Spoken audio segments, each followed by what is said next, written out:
offering our collective salutations to the Almighty, respected elders, devotees from around the world, staff and students, good morning and welcome to the One World, One Family World Cultural Festival. A Korean proverb says, when people unite their hearts for a cause, they can break the iron bridges. This simple yet profound wisdom captures the essence of unity. When people come together, no challenge is insurmountable. South Korea reflects this truth in every chapter of its journey, from the serene grace of its ancient places and temples, where harmony with nature and humanity was celebrated, to the vibrant modern cultures which resonate across continents today. Its technological brilliance and innovation stands alongside its cultural treasure, reminding us that tradition and modernity need not clash. They can blend, uplift, and inspire. Today, as we honor South Korea, we also honor the spirit of one world, one family, a world where compassion binds us, unity strengthens us. Together, we build peace that endures for generations to come. As part of Universal Wisdom for our United World Lecture Series, we are honored to welcome Professor Hoo Soon Kong from Republic of Korea. A devoted servant of faith, she has served as deacon of the church in Korea, nurturing lives through the messages of the gospel. Professor Kong currently serves as the president of Phnom Penh University of the Arts, Cambodia, where she upholds the institution's founding principles of Christian evangelism, inspiring young minds with values of faith, compassion, and integrity. She has been a guiding light in the spiritual growth and character formation of countless students. Her vision also extends to cultural exchange and education. With a deep love for her nation heritage, she established the King's Sejong Institute Phnom Penh II, a center that actively promotes the Korean language and culture, fostering bridges of understanding between people and nation. Professor Hoo Soon Kong.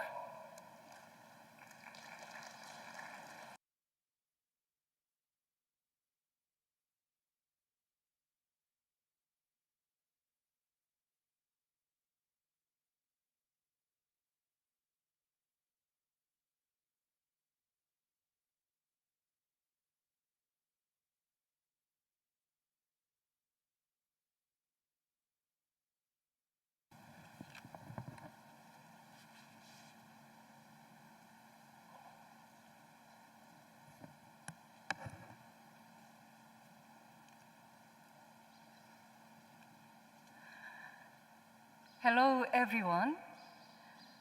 First of all, it's a great honor for me to be with you in this special place. Today, I stand here as a Korean representative.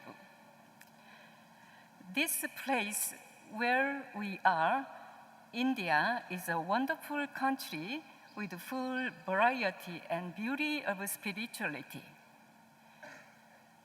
I'm very delighted to speak about gratitude in this rich environment of spirituality. The world becomes one through love, which connects us all heart to heart. We grow faster than before as one family. One side, the high technology enables us to be connected easier than before. We can connect us technically easier on the whole world in this IT industry era. At the other side, what truly connects us is love. Selfless, pure love connects us within. You are my beloved global family with whom I connected through love. Humanity is my beloved family. we are all one family. I express my deepest gratitude to Sadhguru Sri Madhusudan Sai for his invitation, and I thank you all for having me here today with my beloved global family.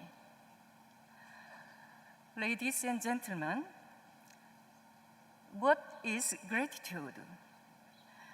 Gratitude is a strong feeling of appreciation to someone or something for what a person has done to help you.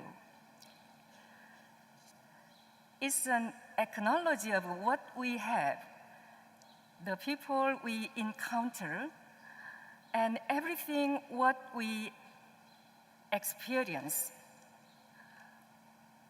All the small things that happen in our daily life can be an object of gratitude. Gratitude is not just an emotion, but a powerful instrument that changes our life. Gratitude is power that connects us in our heart. When we are grateful, our heart becomes an open space, and it can attract a positive energy. When we express our gratitude, we are able to understand each other more deeply. And it can strengthen a sense of fellowship. Therefore, it has great meaning to express our gratitude to our family, friends, and colleagues. It makes our love deeper and more precious to thank our beloved one. If someone has done something for us, even for a small thing, let's express our gratitude. The simple word, thank you, makes our life abundant. Expressing our gratitude can form a more healthy relationship through power of gratitude, in which we take us each other more precious and we can grow up together. Gratitude plays an important role in every aspect of our life. Let me allow you to ask a question. When was your last time when you were truly grateful? We take many things in our life for granted. We need courage and wisdom to be grateful even for a small thing. Gratitude is a powerful energy that enriches us and transforms our life in every moment. At the moment, when we practice gratitude, we can see the world more positive and we can find joy even in a small thing.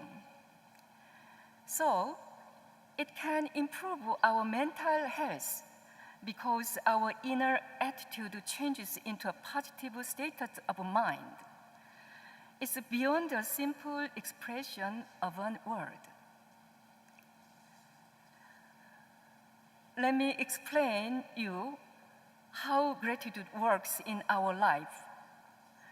First, gratitude shifts perspective. Gratitude encourages a focus on positive aspect of life, promoting optimism and appreciation for the good things, even small ones. Second, gratitude connects to values. It involves recognizing the goodness in life and affirming the positive gift received from others and one's circumstances according to psychology today. Third, gratitude triggers brain activity. Research indicates that gratitude activates brain areas like the prefrontal cortex, influencing decision-making, emotional regulation, and empathy. When was your most challenging moment in your life? How did you feel at that moment? How did the hardship change you? Life goes not always smooth. But whatever hardship happens, it hides many reasons to be grateful in hardship. It can hide a treasure in other aspects. Even though it can be a difficult situation, if we can learn from it and we can develop ourselves through it, it can be that what truly grateful is.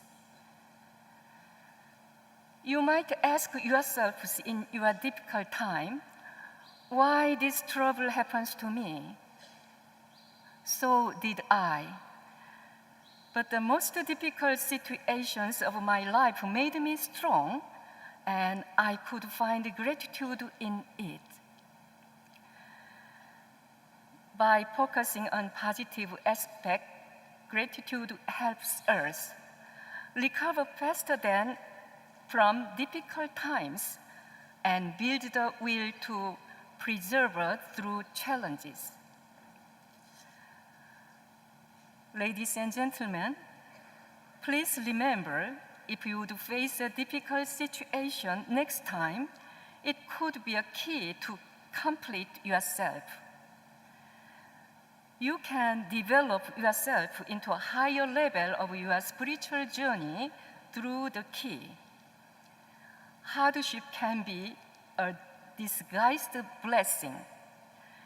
It can be a calling for deep gratitude. Let's say together with me, I will be grateful even in hardship. Would you please say together? I will be grateful even in hardship. Thank you. This is how the way is on that we work. Now, let's have a look at the nature. Nature is the most precious and biggest companion of our life. Nature is our friend who is always there for us, even in the time when we forget it. Did you look up at the sky?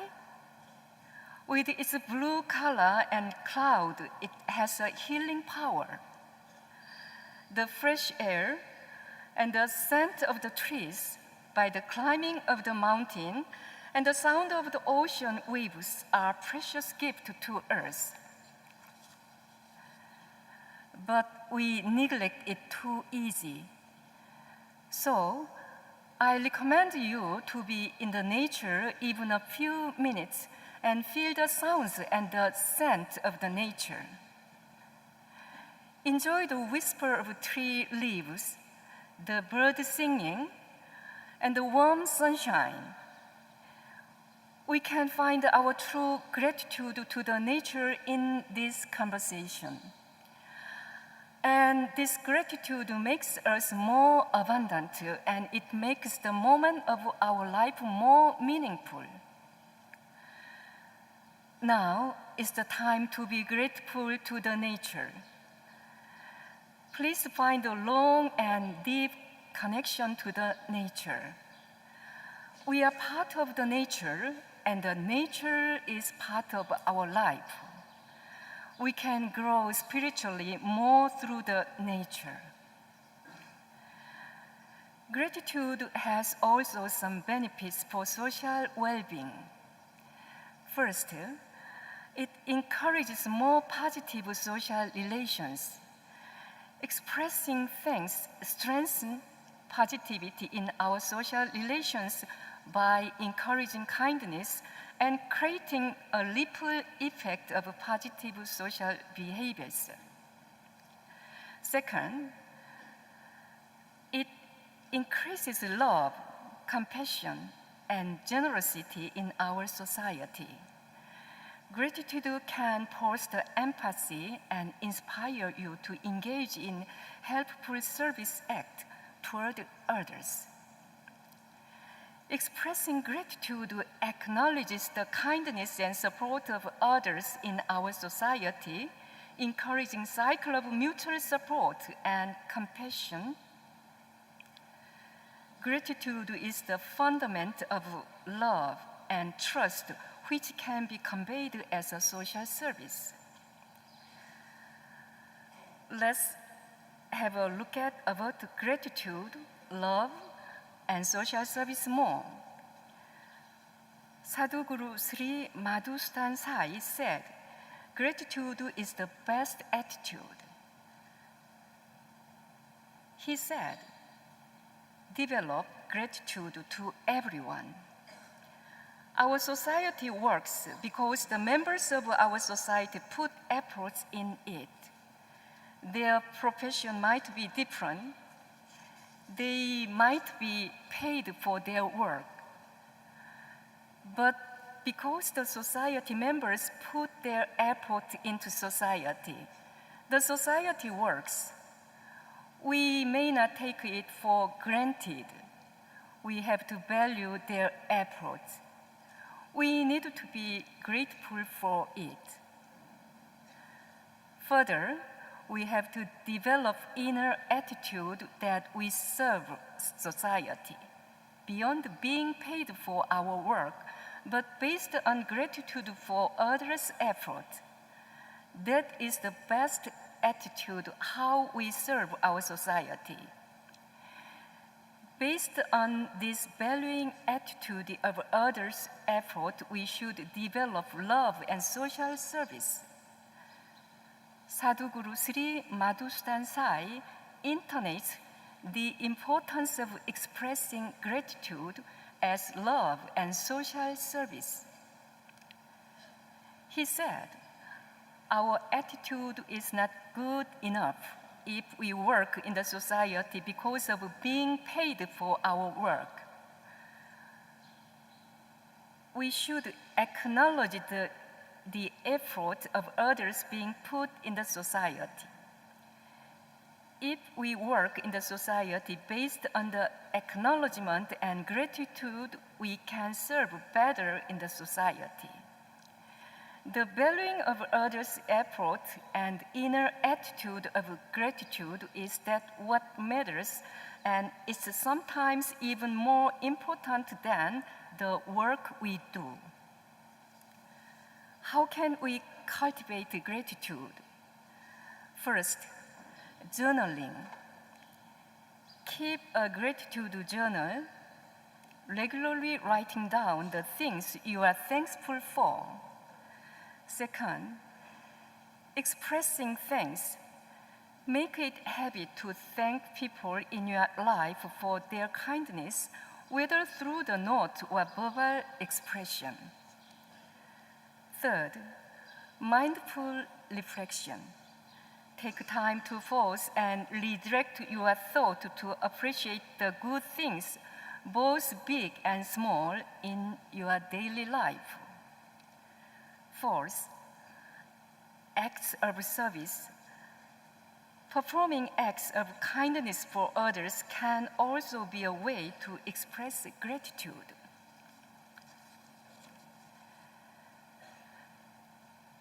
Even though I have to close our journey about gratitude at this moment, our path of gratitude goes on.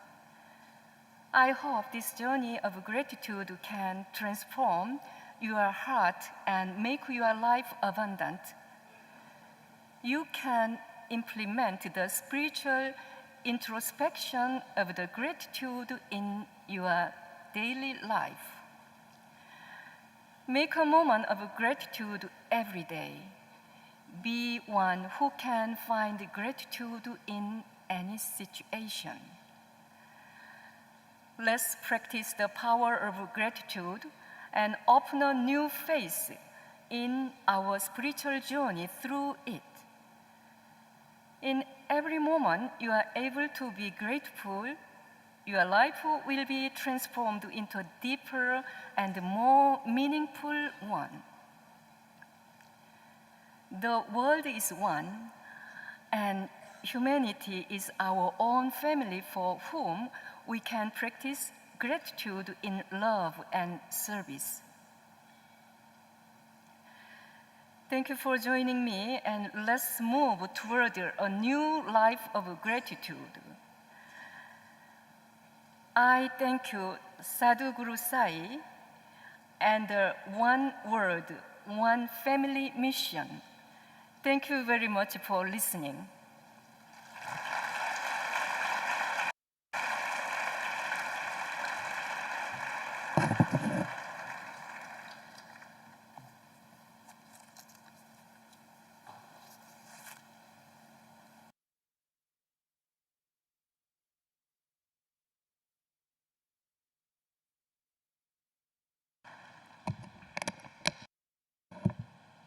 We extend our heartfelt gratitude to Professor Hoon Sung Kong for sharing her wisdom and enlightening all of us this morning. We invite Professor K.P. Sai Leela, Trustee Prashanti Bal Mandira Trust, to extend our token of gratitude and appreciation to Professor Hoon Sung Kong.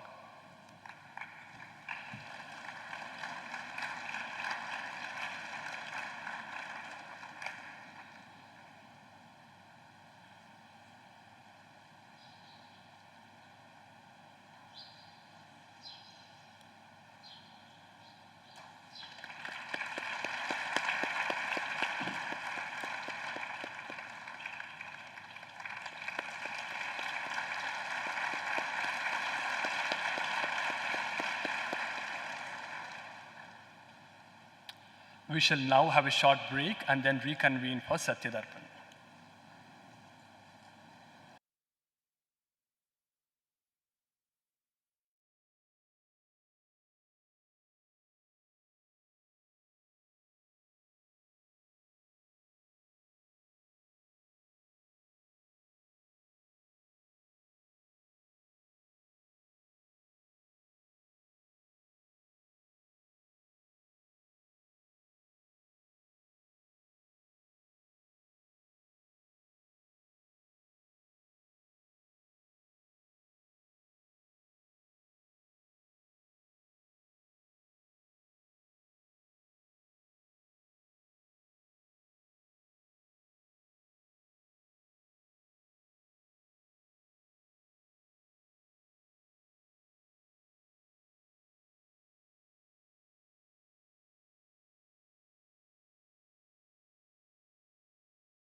दशरथात्मजमप्रमेयम्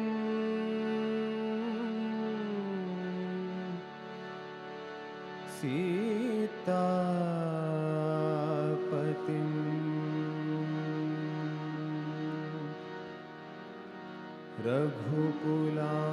रघुकुलान्वय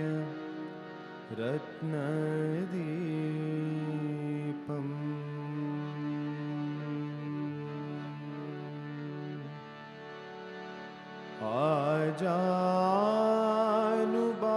आजानुबाहुम्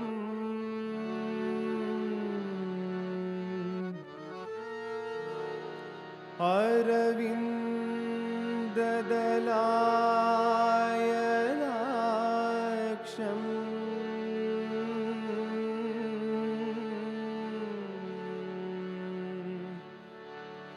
रामं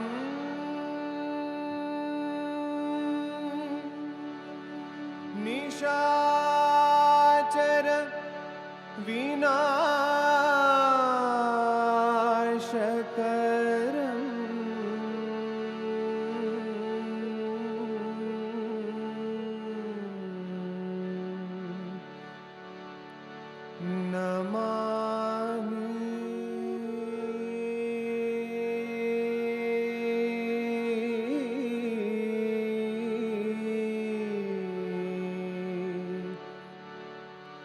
Namami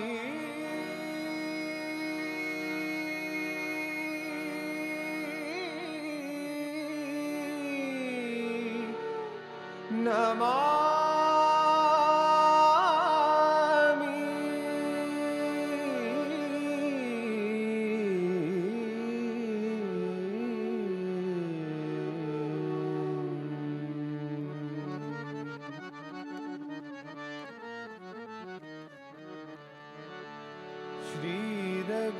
श्रीरघुनन्दना दशरथनन्दना श्रीरघुनन्दना दशरथनन्दना श्रीरघुनन्दना दशरथनन्दना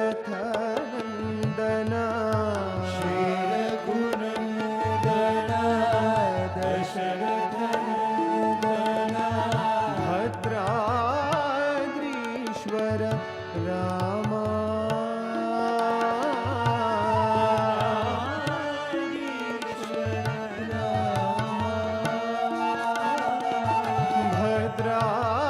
भद्राद्रीश्वर Rama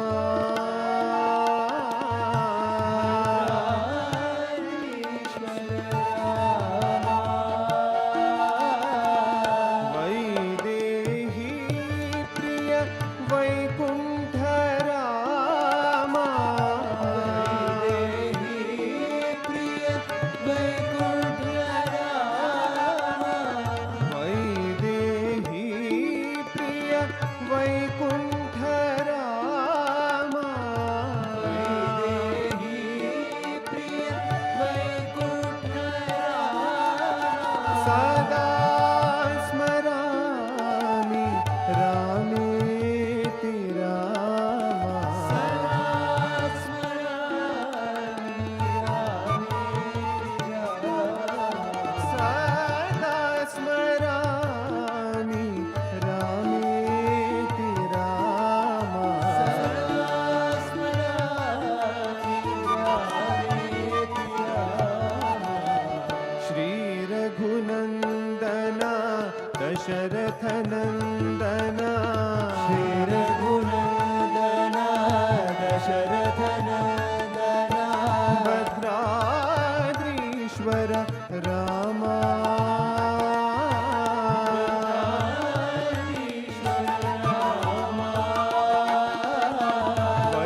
offering our collective salutations at the feet of Sadhguru, respected elders, devotees from around the world, staff and students.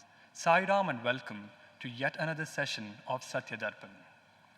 As we gather here at the feet of our beloved Master, Sadhguru Sri Madhusudan Sai, we are truly blessed to listen to the highest wisdom of the Ashtavakra Gita. Over the past month, we have studied 4 chapters, beginning with King Janaka's quest for the most elusive wisdom from sage Ashtavakra, leading to his understanding and realization of the truth of the self. As a competent guru, Ashtavakra tested Janaka's comprehension, and in a similar way, here at Sathya Sai Grama, under Sadhguru's guidance, we too had tests and quizzes to assess our understanding. Now, we will embark on furthering our understanding with Chapter 5 of Ashtavakra Gita. May we now invite Dr. B.N. Nasimurthy ji to address all of us.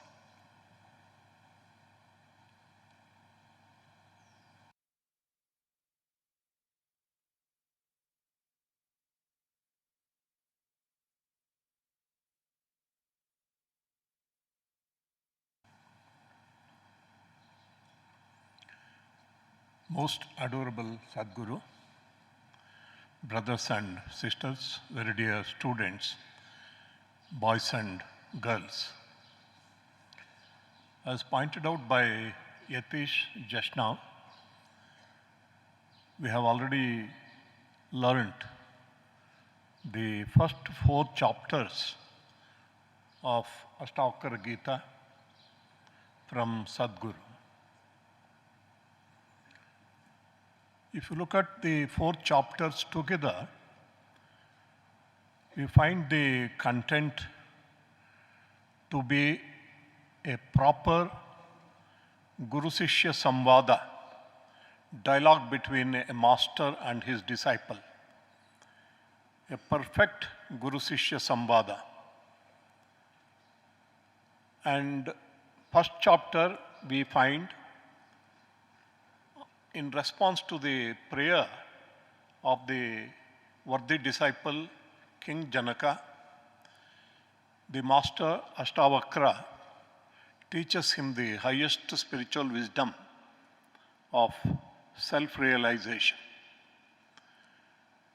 Being a very worthy disciple who had already purified his mind of all mala impurities, and being an aspirant who had practiced focusing of the mind and who had got rid of vikshepa or the fickleness of the mind, immediately he realized the truth.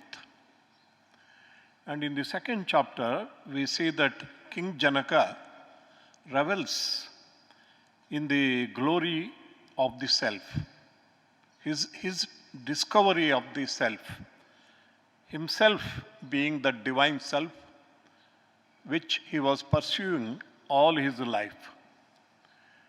But in the third chapter, we find being a true teacher or a guru, Ashtavakra wanted to test the experience of Janaka.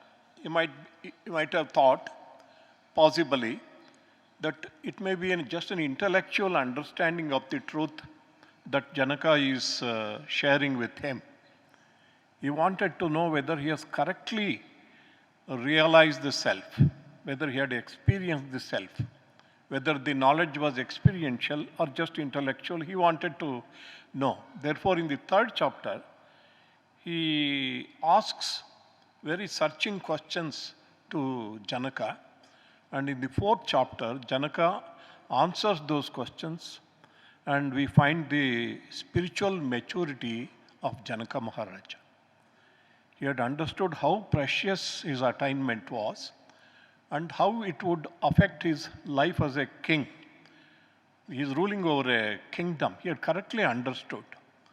Also in the 6 shlokas of the 4th chapter, we find that great light is thrown on the heart of a jnani, the antaranga of a jnani, how a jnani works in this world, why he works in this world. in these 6 shlokas, we see that kind of wisdom and maturity in the words of Janaka Maharaja. Atmajnasya dhiryasya kelato bhogalilaya.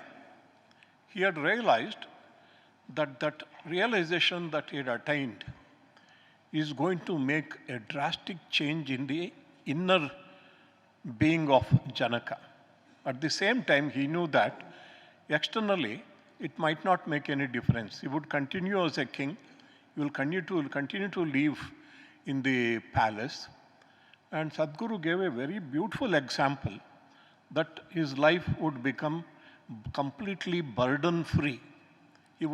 His life would flow like a river, spontaneously it would flow. And like space, which does not feel the burden of all the stars and planets. This was the example given by Sadhguru, very beautiful, very profound example. Space does not feel the burden of all the planets and stars it carries. A screen does not feel the burden of the images which are projected on it. Similarly, this person lives very spontaneously. And then he said something about a jnani, because we need to understand this, because we are living in the presence of a divine guru who is a jnani, brahmajnani. We need to understand this. He says, Atmaivedam jagat sarvam jnata yena mahatmanaha. A jnani who has realized that this whole universe is nothing but self, the divine self, his own self. 3 things he said. Janaka said 3 things about him. One thing is, his life flows so spontaneously and nobody can try to stop it. That is number 1. And secondly, a jnani does not have any icha or anicca. He does not have the raga dveshas. He does not have his own likes and his own dislikes, because he is not affected by it. Whatever happens in the world, he is not affected by it. He does not have any personal likes and dislikes. And thirdly, he says a jnani has absolutely no fear of anything. Absolutely no fear. Therefore, in this background of understanding the 4 chapters, now we will understand how the 5th chapter, how the Ashtavakra responds to Janaka, and we pray to Sadhguru to continue with this discourse, his discourses on the Ashtavakra Gita. Thank you very much. Sai Ram to you.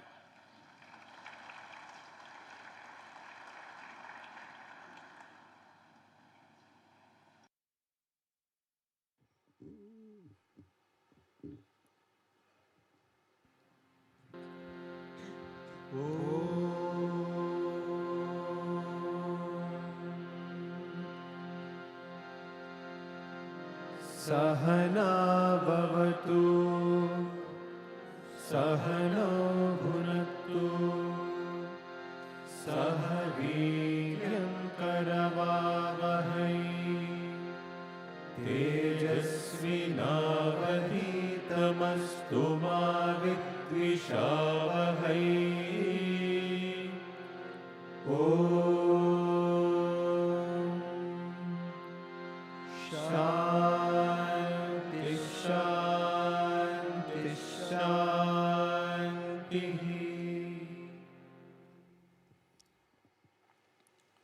As we had discussed earlier, that when you walk this path,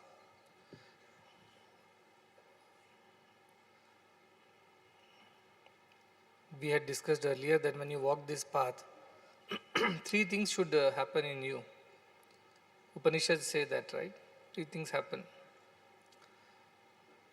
There should be gati, which is the movement towards the truth. The more you get closer to the light, there will be less darkness. That should happen. Then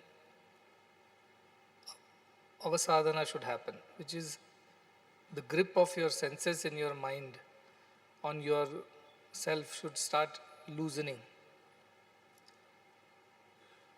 because as we progress, we realize how all this is illusory, and therefore there is no point in chasing these shadows. There is nothing going to come out of it.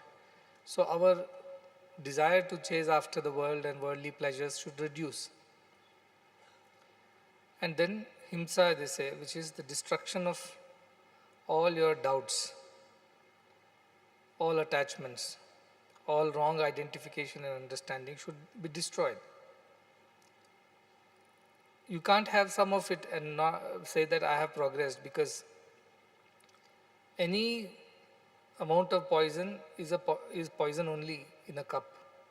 Even a drop of poison is poison. It has its own effect. Whether you drink a cup of poison and you die, or you drink a drop of poison, you die both ways. So there should not be any residue also of doubt or desires in the person who is walking the spiritual path. It's a process.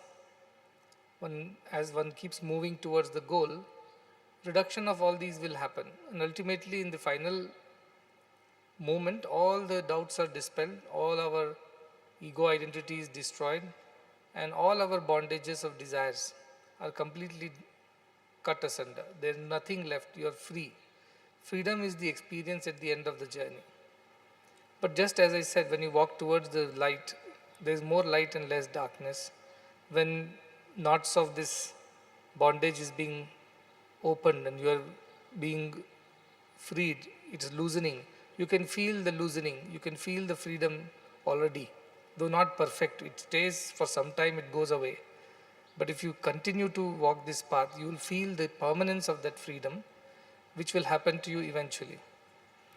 But if you're not feeling any of it, you sit here, you enjoy, you feel you're levitating, sitting in this hall, and then go back and fight with your colleagues and argue with egos, and then you again get into the same old habits, then that's not much of help, because it is like pouring water on an turned upside vessel. Nothing is going inside.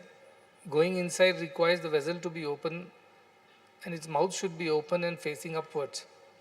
So while it may feel like we have understood everything, but unless we practically implement it, we really don't know. And where is the practical class? In your own homes, in your own offices, in your own classrooms, in your own places of activities.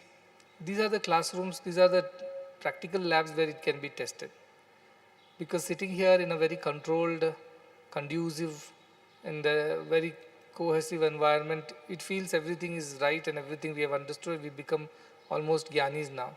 But the moment something happens, everything goes for a toss. A little problem, a little negative incident, a little setback in your plans, everything goes for a toss. So that is why you have to keep checking again and again whether it is the same as what it was before we started 1 month ago, or has it changed, has it become any different, have you become a person of better character, more composed, calm, collected, or again and again you get scattered with every single incident and lose all your peace and equanimity. This you have to check with yourself, because I do not want to really spend so much time teaching when progress is not happening. Like a teacher, you should teach, then check whether everything is moving, everybody is understood, and then only teach the next lesson. We go on repeating this to ourselves without putting it into practice is not going to help. So I told you the first thing you should do is forgiveness. I don't know how many of people, if you have really done that job and you thought that 100%, not like 99% have forgiven. From the root, it should be gone. It should be uprooted. That itself is a test of whether you are learning Ashtavakra Gita or not. So who is your judge? Who is your teacher, assessor? Who decides? You decide, because you only have to experience that yourself. From outside, we can only see some outside effects of your changes within. But deep and down, you only will know whether you have changed for good or not. So that check you should always keep doing, because otherwise all this will be just a futile exercise in explaining Sanskrit shlokas and then having quiz and then answering questions. But deep inside, if you are not gone, this teaching has not sunk into every cell of our body, then it is not going to be of much use, because these books were there even before you and I came into existence. These were there, people have read this any number of times. There are so many people I have met who are great pundits, but they have not realized the self. They have not attained anything except a little more knowledge of more shlokas and more books. That's why Kabir Das says very clearly, Poti padi padi jagmua pandit bhayana koi. People have read books after books in the name of seeking knowledge, but nobody has become pandit. They think they have become pandit because they can rattle out shlokas like a parrot, like a tape recorder. I have met people who have mugged up so many shlokas, they know the entire Bhagavatam, Ramayanam, they know Bhagavad Gita. Mention it to them and they will pull out the shloka from which chapter, which shloka number this is. They can tell you just like that. They are like walking, talking encyclopedias. But have they attained any jnana out of it? No. That's why Bhagavan used to say, Shlokam chadivite, shokam podu. You just by reading shlokas, your shoka is not going to go. You are just fooling yourself in thinking I have mugged up so much, it means I have become that much knowledgeable. No. Then that is only coming from practice. But I am extremely concerned that it is to be practiced. If it's not being practiced, then all this speaking day after day after day for 100 days, it's a futile exercise. Because it's not going to, next chapters of Ashtavakra is not going to teach you anything new. It's only going to be the repetition of the same thing. We have to only think how much we have practiced, because every time we practice, and the meaning becomes more clear to us. A new perspective dawns, a new understanding develops. If that we are not doing, then all this reading and writing and memorizing, quizzing, answering, questioning, all this is simply a futile intellectual exercise. So I want to again remind before we enter the next chapter that it is not about how many shlokas you remember, how quickly you can answer those questions, about how much you have practiced, how much you are able to imbibe and assimilate and make it a way of your life. If that is not happening, then any number of reading the books, any number of meeting gurus, any number of pilgrimages to any number of places, none of this is going to work. None of this is going to work because it is just an external activity, it's not an internal process. But this is, spirituality is an internal process.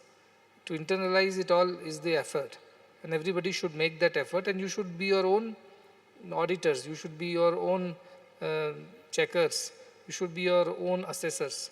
You find out for yourself whether it has happened or not, because after these 100 days, if I see an iota of ego attachment in this ashram, I am not going to spare them. I am just going to show them the gate, saying that you have wasted my 100 days and still you have not improved from where you were. So you don't deserve to be here anymore. You vacate the place for somebody who is more deserving, more seeking, more striving. Why should you occupy a place which you don't deserve? I am going to really take very strict actions after that. So now only I am warning, because later you shouldn't say that you didn't tell us that you were going to do this. So I am going to tell it very strongly. And the more Ashtavakra Gita I study, my conviction in myself is becoming stronger. And now earlier the pressures, as I mentioned, of others, saying do it because they will feel bad, those people will be hurt, their ego will be hurt, or those people are very important people, so we should oblige, we should be kind, we should be nice to them. All these ideas are disappearing from my mind. So you will see another avatar of me in next 60 days, who is like, calls spade a spade and says, I know you are a billionaire, I know you are the biggest donor, I know you are the most important lecturer, I know you are the most important doctor, but I don't want you, because you didn't become what I wanted you to become, so I don't need you here. So be ready, seats will get vacated if you do not follow and practice. It applies to India as well as to all the countries and everybody else who is watching it. May not be physical separation, but mental separation will happen. So do understand that if you cannot practice it, then you will lose it. Use it or lose it, that's what they say. So if you don't use this knowledge to benefit yourself and improve, then you will lose this knowledge and you will lose the opportunity also. So beware. That's all I am cautioning already. So the next chapter is chapter 5. The illusion that never was is the title I have put. But there is some Sanskrit title to all these chapters. They have not written that though. Ashtavakra Uvacha. Now Janaka has finished speaking and Ashtavakra is delighted. And he continues to further talk to Janaka and further strengthen his resolve to live in that state of purity. And he says, Nate sangosti kenapi kim shuddhas tyaktumichasi sangat vilayam kurvan nevameva layam vraja. Nate sangosti kenapi. You have no attachments whatsoever, O Janaka. You are unbound, you are free, you are ever detached. You have no sangha, you have no desire for any company nor any attachment to anything or anyone. Kena api. whatsoever it might be, people, places, things, nothing you are attached to. Shuddhaha, you are pure. So kim tyaktumichyasi, what should you desire to give up? When you have attachment to something, only you can develop detachment. But by nature, Janaka, your true nature is unattached. So there is no question of you wanting to get detached or wanting to discard something or go away from something. Because in the first place, you are not even bound by it. Sanghat Vilayam. So this idea of being bound to things because of your body-mind identification. Sanghat means a combination with body, mind, senses. All this is called a Sangha. So that body-mind identification, which is the reason why you feel you are bound to a relationship or to a place or to people, Vilayam Kurvan, dissolve it away, dissolve it off. It doesn't really exist actually in the first place, but nevertheless, because you're still making efforts on the spiritual path, like Janaka is making, he says, dissolve of all this idea of body, mind, and everything that is associated with. Kurvan neveva layam vraja. Layam means dissolve and merge. Merge and move on. Vraja or be. Merge it all into the ultimate supreme Brahman consciousness and just be.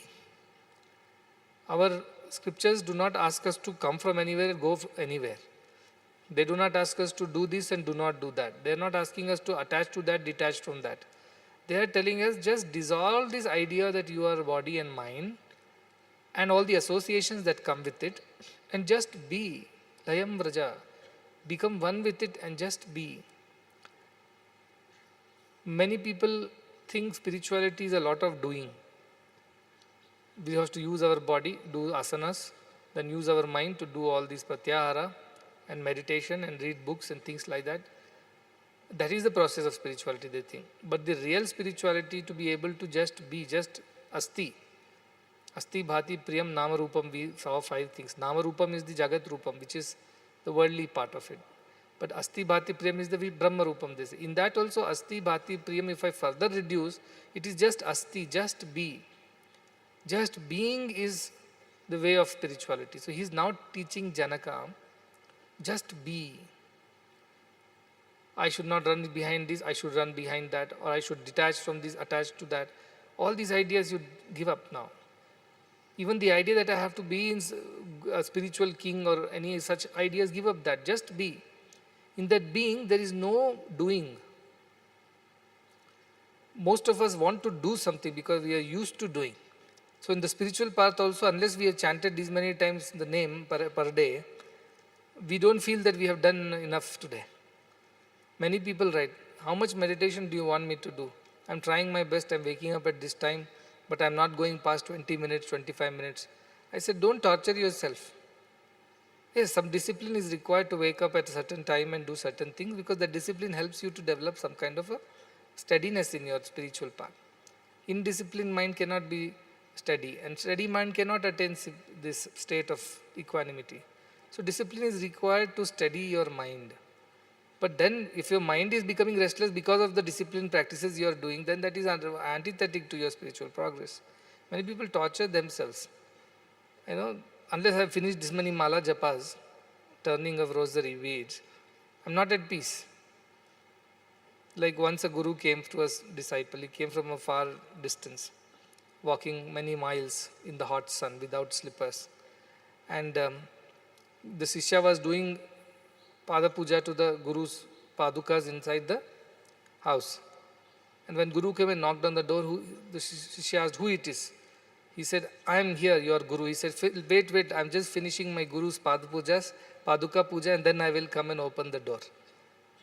Some people are so stuck with this idea of doing in spirituality that they forget being spiritual.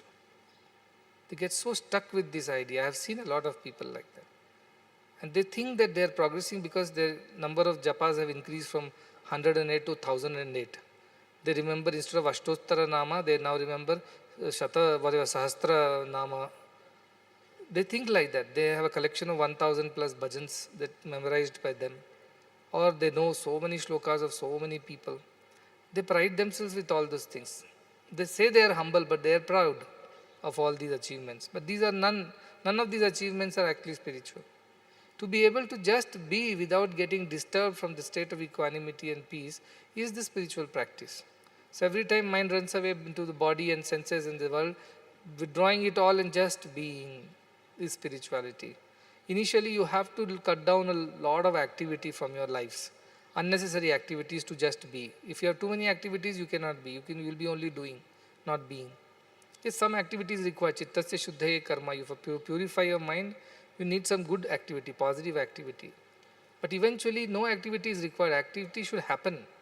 The jnani does not do. For jnani, things happen. That is the difference between jnani and ajnani. Jnani is also active, but the idea of doing does not exist in jnani. Whatever is happening is through the body of the jnani, through the mind of the jnani. But jnani is not doing, that is the idea. Na kartasi na bhoktasi, mukta evasi. So he's telling Janaka, this whole idea of your body, mind, senses, whatever you are using, dissolve that identification now and just be in that pure state of self. That's all you do. Layam vraja. Dissolve yourself in the ultimate consciousness and just be. It's a practice, not easy. In our scriptures, they say it is a principle called sanghatasya pararthatvat. It means the parts of the whole are meant for a greater purpose than their own purpose. Example, there are many parts in the car. All the parts of the car, like the tire, the steering wheel, the lights, the engine, the seats, the body, each of these parts are together meant to do something greater than just doing their part. Wheels will say I turn, light will say I show the light, the engine say I provide the fuel or whatever, I provide the thrust. But each of them individually do not contribute enough. They together contribute for a greater cause, which is the journey of the passenger. Body has various parts. Stomach does its own part, lungs, heart, hands, legs. Everybody does their part. But why these parts have come? To serve a greater purpose, pararthatvat. For parartha, for a greater idea, greater purpose, parts come together. That is the idea. Sanghat. So this body, mind which has been given to us, it's not just to feed the body and make merry. It's not just to please the mind with praise and all the accolades and recognition. Beyond that, there is something that for which sake all these parts have been given to us. It's a principle. So we want to say, like in organization also, each department is there. Each department must do their job, but they all together serve a greater purpose. I keep telling this to everybody, even in our hospital, everywhere. When John F. Kennedy went to the space station NASA, there was a janitor who was cleaning the place near the lift. So when he went there, he asked the janitor, what are you doing? That time America was still working on the moon mission, sending the first man to moon. So the janitor said, I am helping America send a man to the moon. Janitor did not say, I am cleaning the place and keeping it neat. To the president he replied, I am helping in sending an American to the moon. That is the attitude. Everybody lives for a greater purpose, not for their limited purpose. The body is given for a purpose. Mind is given, does its own function. But together, they serve a greater purpose, which is the evolution of the spirituality in you. Then I tell our workers also, when you are at the gate, when somebody asks you what you are doing, don't tell I am a watchman. Of course you are a watchman, but the purpose inside is I am helping to save a child. I am helping to give good health to somebody who is sick. I am helping bring universal health care to the underprivileged. I am helping to bring solace and succor to the poor. The purpose should be greater than your parts. So you all, like a band is there, so many instruments are there. All of them have their own music, we know that. But when you want to play an orchestra, you have to let go of this individual idea of my instrument and my music. It has to merge into the collective of our orchestra, our music. In that everybody has to just play when they're asked to play, and then stop when they're not asked to play. The individuality of I starts merging into the collectiveness of we. That is a spiritual path. That is what Bhagavan say, I to we to he. When he's saying, Sanghat vilayam kritva. Withdraw or dissolve your idea of body-mind into a greater idea, layam vraja, and become one with the greater idea, one with the purpose, greater purpose. Like all the instruments, all the players in the orchestra, they merge their individuality into the greater idea of producing a symphony. Everybody's individual instrument or the ability to play the instrument, being individual artists, all those disappear. They merge into the greater idea of a symphony that is being played. So no individual is more important than the other one. Everybody has their role and everybody has an importance. They all have to come at the right time, play the right tune, and then withdraw when they are not supposed to play. And then come back again when it is needed. No ego there. Oh, I was not given to play all the bars all through the symphony. You are not needed. Sometimes your silence is adding to the music. Sometimes your music is adding to the music. Your individuality should not come in the way. So he's telling, dissolve all your individuality, because individuality is the reason why we have all these sangha. Sangha and sangha, there are two words. Sangha means the attachment to these things, ideas. First line is sangos. So don't get attached to anything, because your individuality is no more. Everything depends on the individuality. If your individual ego is there, then attachments are all dependent on it. When individual ego dissolves, all the attachments will fall, because there is no basis on which they can stand. It's like the earth from under your feet. If it disappears, where is the possibility for you to stand?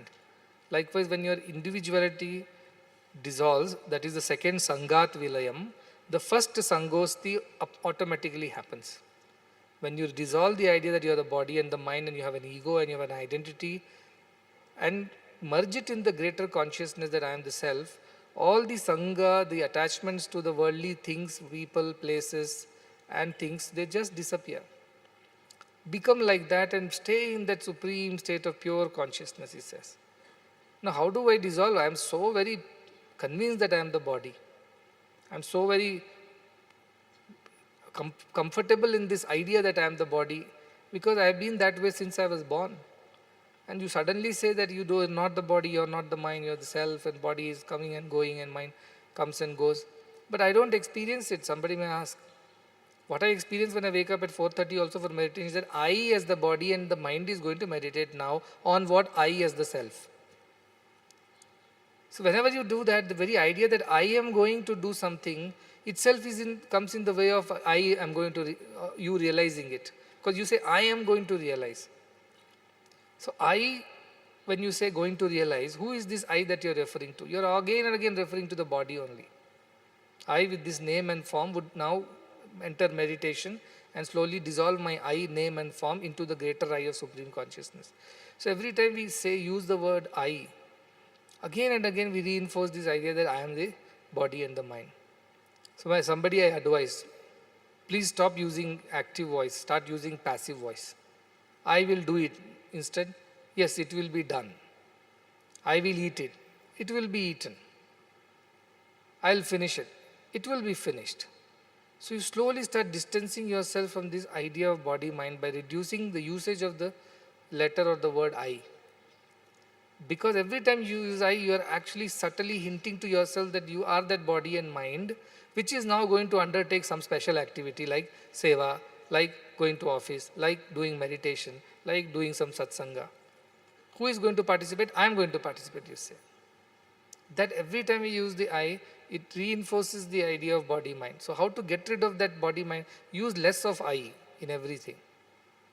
Less of I. Try to use passive voice so that you don't keep re-emphasizing or reinforcing the idea of body-mind unto yourself, which we don't realize most of the times. We just keep doing it.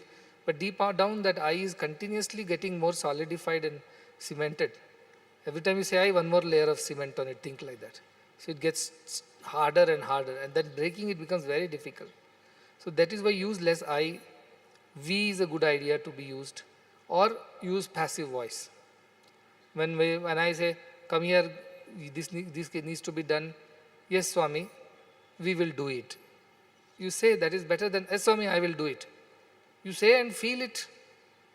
You can feel the difference in emotions. When you say, yes, Swami, even with surrender, humility, bhakti, shraddha, you are saying, yes Swami, I will do it, versus yes Swami, we will do it, versus yes Swami, it will be done. You only decide which sounds more spiritual in three of these sentences.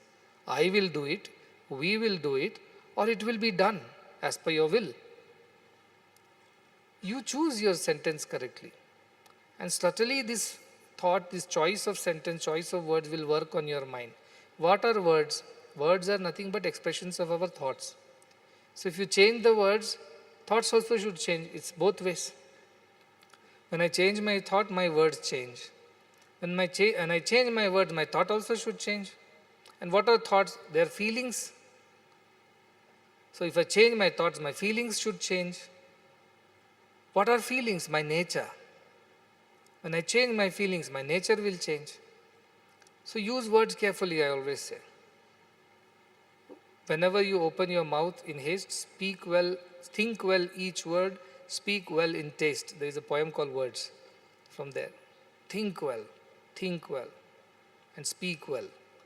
What is thinking? Should I use I, or can I avoid I in this situation? Can I use we, or can I use a passive voice and say a third person and say, yes, it will be done, or in any other way, and you reduce the usage of I. If you read the book Loving God, Kasturi keeps saying that, Na Kasturi, of the usage of I, he tells. Every time I use I, the serpent of ego raises its hood. So he started using, instead of using capital I, he started using small I. But even that is I, small I is also I. Many people are there, when they write letters also, when it's about me, or they write like God, they write in capital He, means the capital H, E. And when it comes to their name, they'll write small I. And trying to reinforce this idea that I'm nobody, I'm small, but still you are I. Small I also is I.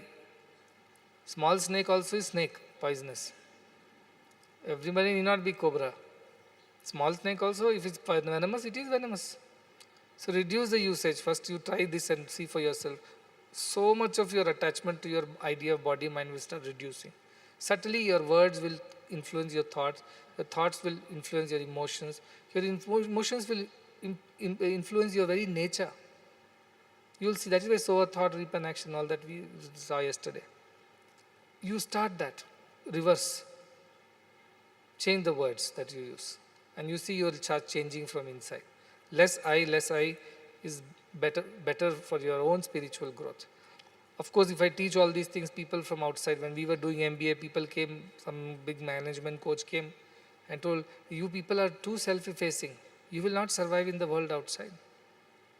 You know how MBA, marketing and all works. This is a dog-eat-dog world.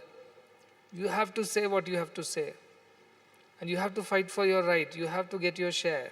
If you are so humble and quiet and nice, people will walk over you. They will take away all your credit and you will never grow. They told me like this. They were talking. That's too much humility. These people have not learnt anything. But then I realized that between the two, what should I choose? A huge big ego because I have achieved a lot, or loss of a few credits because I don't want to develop an ego. So for a worldly person, they'll think it's such a foolishness not to claim what you deserve or what belongs to you. Fight for it. And too humble people will walk over you. But Jnani is inspired from within, isn't it? He would know when to use what words and how much to use. That is a Jnani's way. So if he is thinking from intelligence, then all these calculations start. What if he takes my credit? What if I don't get my due? What if this, what if that? Keep fighting. So Jnani knows where to fight and where to stop. Because he is inspired from within. But before we become Jnani, the better of the thing is to reduce as much I as possible. As much I as possible. And if you have really done some good work, sooner or later people will know. You don't have to go on announcing it. People can see through. Many people just fake it. They keep telling they have done this, they have done that. They've never done anything. But they speak so much that, they're so loud that people start believing that, oh yes, they have done it. But after some time, everybody realizes who is who. So don't worry about that. You remain humble, you remain nice, you use right words and wherever it is needed. We is a very good replacement for I, because if you say he is doing it, then nobody will understand anywhere. Everything he has done, who is he, they'll ask. That is divine. Okay, but in our daily parlance, you can't use like that. So at least replace I's with V's and best active voice with passive voice. It will be done. It was done. It got done. It happened. It was achieved. All these are ways to replace this idea of body mind identity. And gradually you try this and you will see. Shanai Shanai Uparamet, says Krishna. Slowly. How should you do? Shanai Shanai Uparamet Buddhya Dhriti Grihitya. Conviction that I am not the body and mind, that conviction should be very strong. Only then you will be able to withdraw from these worldly ideas. If your conviction is weak, it's theoretical, it's intellectual, which is what most of us have, then it is not going to go too far. To be extremely convinced, like Nisargadatta Maharaj was convinced that he is the self. Because his guru told, that's it. There's no second questions asked. Guru Bhakti, Shraddha in Guru's words, I believe I am this. And he realized it, because Yad Bhavam Tad Bhavati, that's the principle. What you think, so you are. So that idea, Shanai Shanai, Krishna says, little by little you start replacing a few ways of your life. And slowly develop this conviction. And Atma Sansast Manakritva, let the mind be established in the self, not in the world. And such a person should not be thinking of anything else. Ananyas Chintayanta. All the time thinking of self. I always tell, when you have 5 minutes in between two activities, why don't you do some self-introspection? Why you have to go and scroll through your phones? That 5 minutes that you gap you got is a great opportunity, right? In a busy schedule, you got 5 minutes, just close your eyes. I am the self, I am the self, I am the self. Keep telling yourself. Then next time when you are entering another activity, you are entering with a better perspective, better attitude. But we don't do it. The biggest problem of people is that many times they come to ashrams like this and they are engaged in seva. They don't do sadhana. One day Swamiji had come, one Swamiji. He was asking me, so many Swamijis are there in the country, dime a dozen. All are of no quality, he said. Just talk, and no real sadhana is there, because they are not really powerful. He asked me, why is it that they are not so powerful? Why is that they are so distracted, running behind fame, name, popularity, followers? Why is that? I said, because they don't do sadhana. Every day they don't do sadhana. Once in a blue moon they'll do sadhana when they feel like. Every day sadhana is required. Sadhana does not mean the rituals, that 108, 1008 japas and all that.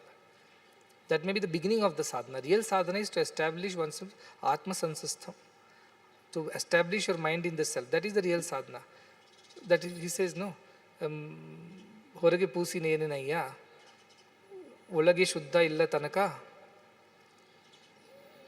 Mane kattu yenaya. Mana mutta tanaka.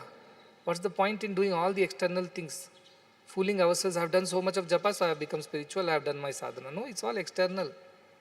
These external sadhanas don't help too much. And when people get so adamant about it, they become so enamored by it that they start priding themselves with the idea that I have done so much of sadhana, I have done so much of tapas.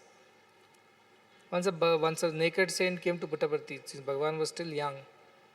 He came there without any clothes and he started claiming that, I am such a siddha.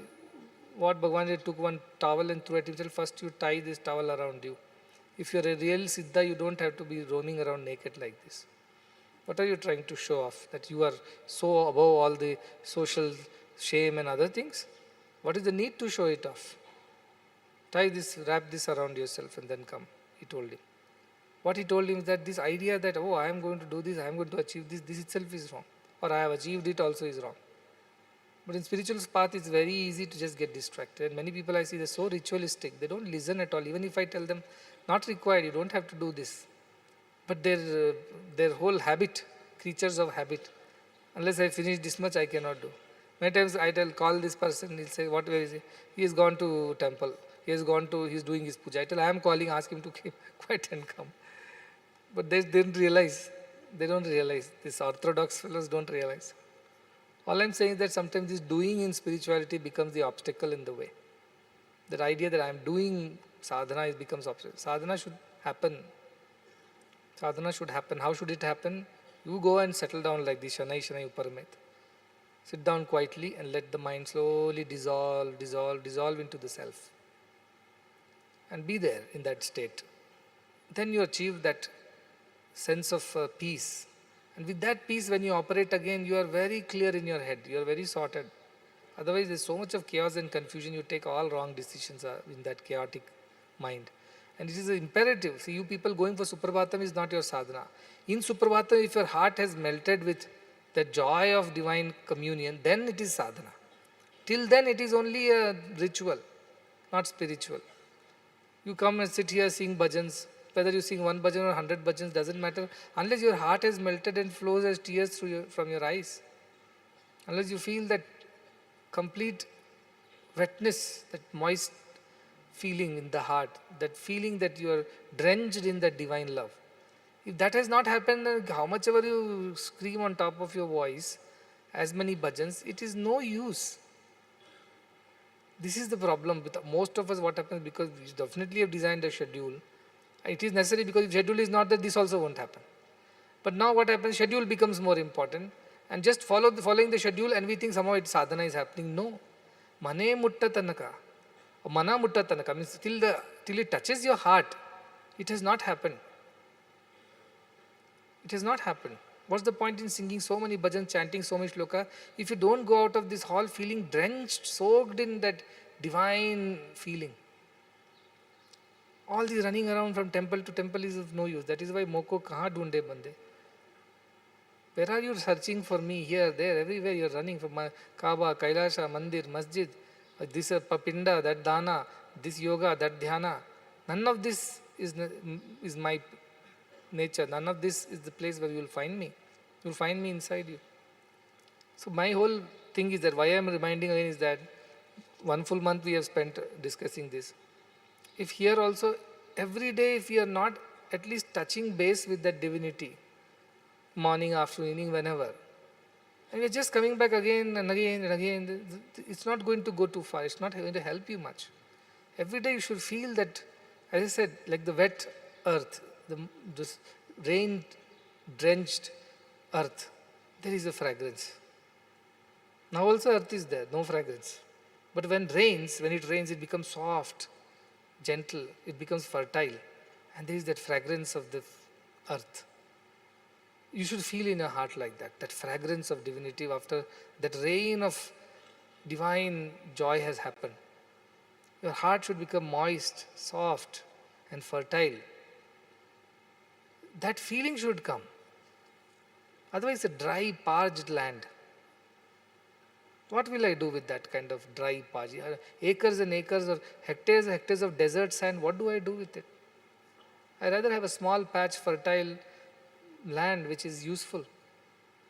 That is the idea. What is the use of singing on 100 bhajans when not even one bhajan you felt in your heart? Rather sing once, Andubari Smarane. Once you sing that your heart melts. The feeling of joy completely engulfs you. Feel like that. Then you have done sadhana for the day. If you come and tell, I have done all these 100 chanting and to so many bhajans, I stood there on one leg and I did this, that, I'm not going to count any of it in. I'll say none of it is sadhana. When did you feel the divine presence? When did you feel moist, drenched, soaked in that divine love during all the activities that you have listed out? If not even once, then today you have not done your sadhana. You have only done the ritual, but it is not going to be of any use. There is nothing spiritual in it. So God won't count that in. That won't add to your spiritual progress. So that is the idea. You should feel it in your heart. See, sometimes I'm there, my mind is sometimes crowded with so many activities, thoughts, processes, this, that. When I go sit and I want to just be myself. And I know it. You know it, right? When you have felt that divinity and when you have not felt it. You know it. You did difference between the two. And only when I feel it, then I feel I am ready for the day. If I don't feel it, I feel uncomfortable. I feel unfulfilled. I feel incomplete for the day. I feel restless.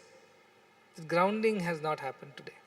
That sadhana has not happened. Yes, I sat in front of the photo or the idol for 20 minutes, but nothing happened because it didn't go inside, it didn't drench me in that experience. So I come back dry. like dry soil, dry earth, nothing grows in it. So this is the idea. And then it's not about emotions, by the way. It's not about, oh, how much Bhagavan has done for me, how much is done for my family, how many mistakes I have made, and regrets, and those tears are flowing. Not those tears I'm doing. Ananda Bashpas only I'm saying. The tears of joy, that bliss. It need not be tears. That idea of that, I hope you get it, the wetness that you feel inside you. You don't feel dry. If that has not happened all through your day, how many ever Seva activities you have done, how many ever classes you have taken, how many ever books you have read and chanted how many ever names and sang as many bhajans as you want, it won't be counted under sadhana for today. It is not sadhana. You attempted, you failed. That's all I can say. That is what he was saying, that Swamiji. You know, so many Swamijis are there in India. They're all busy popularizing themselves. They don't do any sadhana. I said that is the real reason why they don't really have that whatever, the depth in their spirituality. Depth comes from that sadhana, and sadhana is when you have experienced the divine joy in your heart while you are practicing whatever spiritual practice you have undertaken. If you haven't felt that for that day is a wasted day. There is no sadhana that has happened in that day. So it has just gone, like Rabindranath Tagore says, Gitanjali. You sent me to this earth, and I have spent all my life stringing and unstringing my lyre. I never sang the song, he says. Very beautiful poetry. Somebody should pull this out. If you can Google that, Rabindranath Tagore's Gitanjalis. Because original Bengali would be amazing, but the English version also. He says, I came here to the court of the king, means to the earth. For what? To sing to the king, means sing to the divine. But what have I done all my life? All my life I've been stringing and unstringing my instruments. And never got to sing the song, and alas, it's already evening. And now the court is going to be no more. And I will go back unfulfilled today that I could not sing my song. This is what is happening to our sadhana.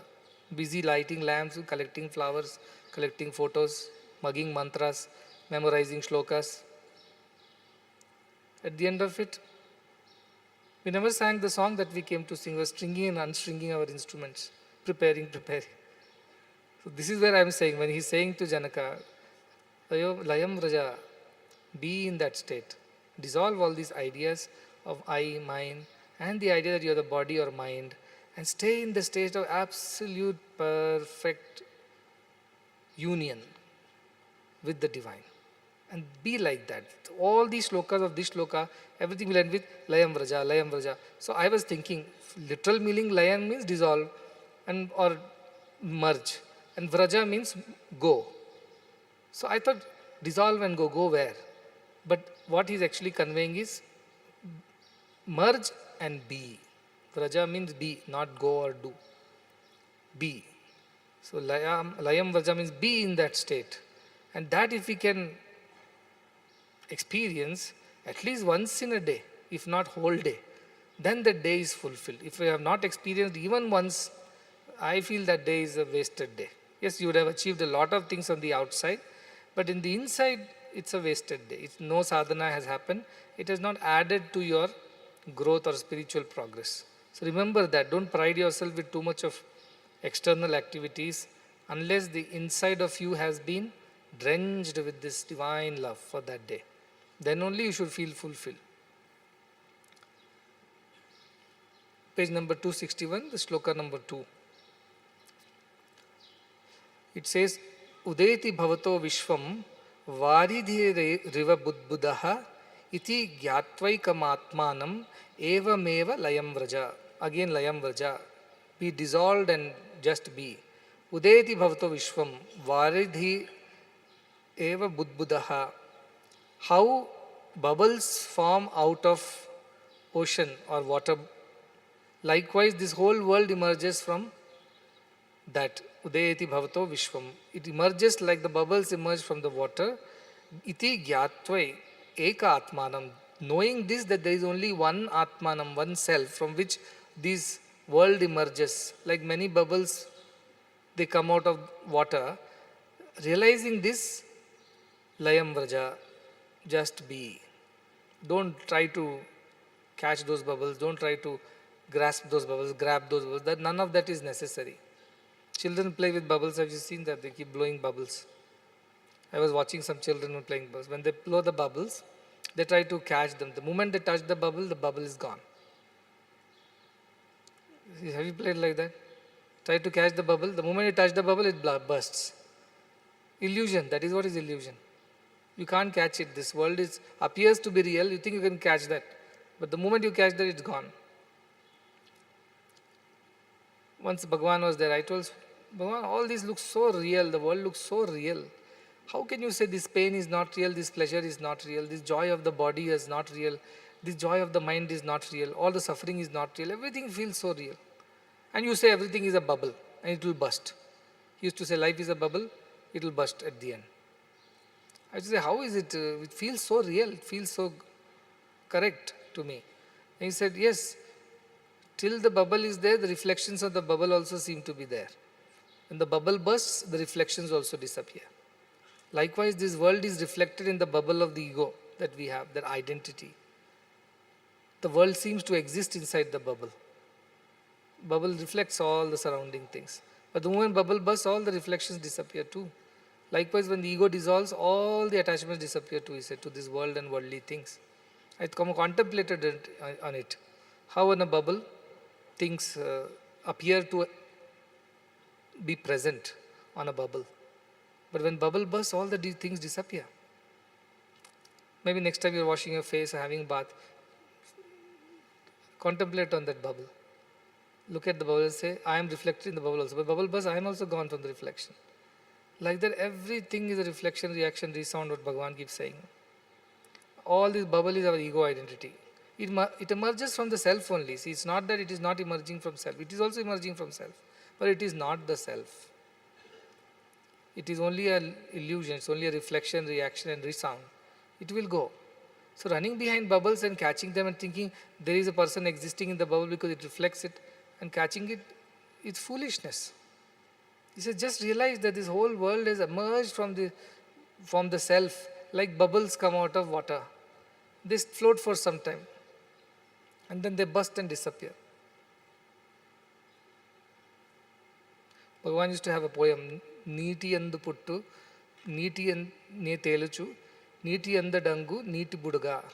Narade budbadambu, Narayanude Niru, Unnamata, Telupuchunnamata, which means that this bubble is the Nara, the human. Narayana, the divine, is the water from which this human emerges, bursts and goes back into that. Like the water bubbles come out of water, they float on water and they merge back in water. Like that, the human existence, the Jivatma comes out of Paramatma, floats on Paramatma, in the sense exists and then disappears into that. So that is the example he used to say. So the idea here he uses is that of the bubble. Like the bubbles are there, appear to be real, and all the reflections in the bubble also appear to be real, but try to catch them, they'll disappear. So this whole chasing the mirage in our life of pleasure and sorrow, both positive and negative, is just illusory bubbles only. And bubble exists as long as your ego exists. Ego means individuality exists. So you dissolve your individuality into the supreme consciousness and be, and just be. Just be a witness to everything that is happening around you. That is the idea. It's very powerful. And unless you develop this conviction that you are after all a bubble which floats for some time, this individual existence disappear. Like somebody said, one is fear of death. But then bubbles have to burst, they can't be permanent. Water is permanent, bubbles are not. Attaching yourself to the bubble is foolishness. So this bubble idea, the conviction that you are not the body is very important because it's going to burst someday. The second problem is about, okay, it bursts. After that what happens is the next problem. After that nothing happens. You become water. You become one with the self once the ego identity is gone. So many people are afraid of spiritual path because they feel, oh, I will disappear. My existence will disappear. No, you continue with the right understanding of your existence. Wrong understanding disappears. The right understanding appears. Right understanding is that you are the water. But we are so used to our individual identity, we feel insecure, we feel uncomfortable, we feel threatened when our physical or mental identity is questioned. We feel very threatened. We feel, oh, how can it be? Where am I going to go? What will happen to me? That fear grips us. Why? Because we are unaware, or we are not believing in the truth that we are not the body and the mind. It's like a character on the stage. So attached to the character that when you tell him, remove your costumes, drama is over. He doesn't want to remove. He says, I want to be in this costume. I like this. I don't have any other identity other than this. Then you have to remind him, no, you are a human being, a person behind the costume who has a house, who has a family. Go back. But if he does not leave the stage and stays on in the costume, what would you call such a person? You have to call somebody from our psychology department saying that this person has got attached to his costume, is not giving up. So you have to counsel that person. See, you have a family back home. You are just acting. This costume is not your permanent vesture. This role is not your permanent identity. This is temporary for now. You must give it up and go back home now that the drama is over. Like that, our identity with body is so strong. And this fear of unknown, fear of unfamiliar stops us from giving up this identity. Because we are stepping into a zone which we don't understand, which we are unfamiliar with. So we feel, what is the next thing? I don't know. You know, as they say, a known enemy is better than an unknown friend. A known devil is better than an unknown angel, they say. That is why, because this familiarity with our body, mind, identity is so strong, we don't want to lose it. We want to hold on to it because we feel good about it. We feel we exist. We have an existence, we have an identity. But he says that is bubble-like identity. It doesn't exist, it will burst. Any which ways it will burst. And one day it will burst and you are not ready for it, then you will suffer. But once you know the ephemeral nature of this, you will not suffer. When it bursts, you know, it is a part of life. It bursts. But if you believe that no, it should stay permanent, it will stay permanent, then you are just fooling yourself and you will suffer at the end when the bubble is about to burst. When the body is about to go, you will suffer. That's why these people who are on their deathbed, they suffer a lot if they have not grown spiritually. That is why some people who are dying, they go on repeating Bhagavad Gita or Kathopanishad to them.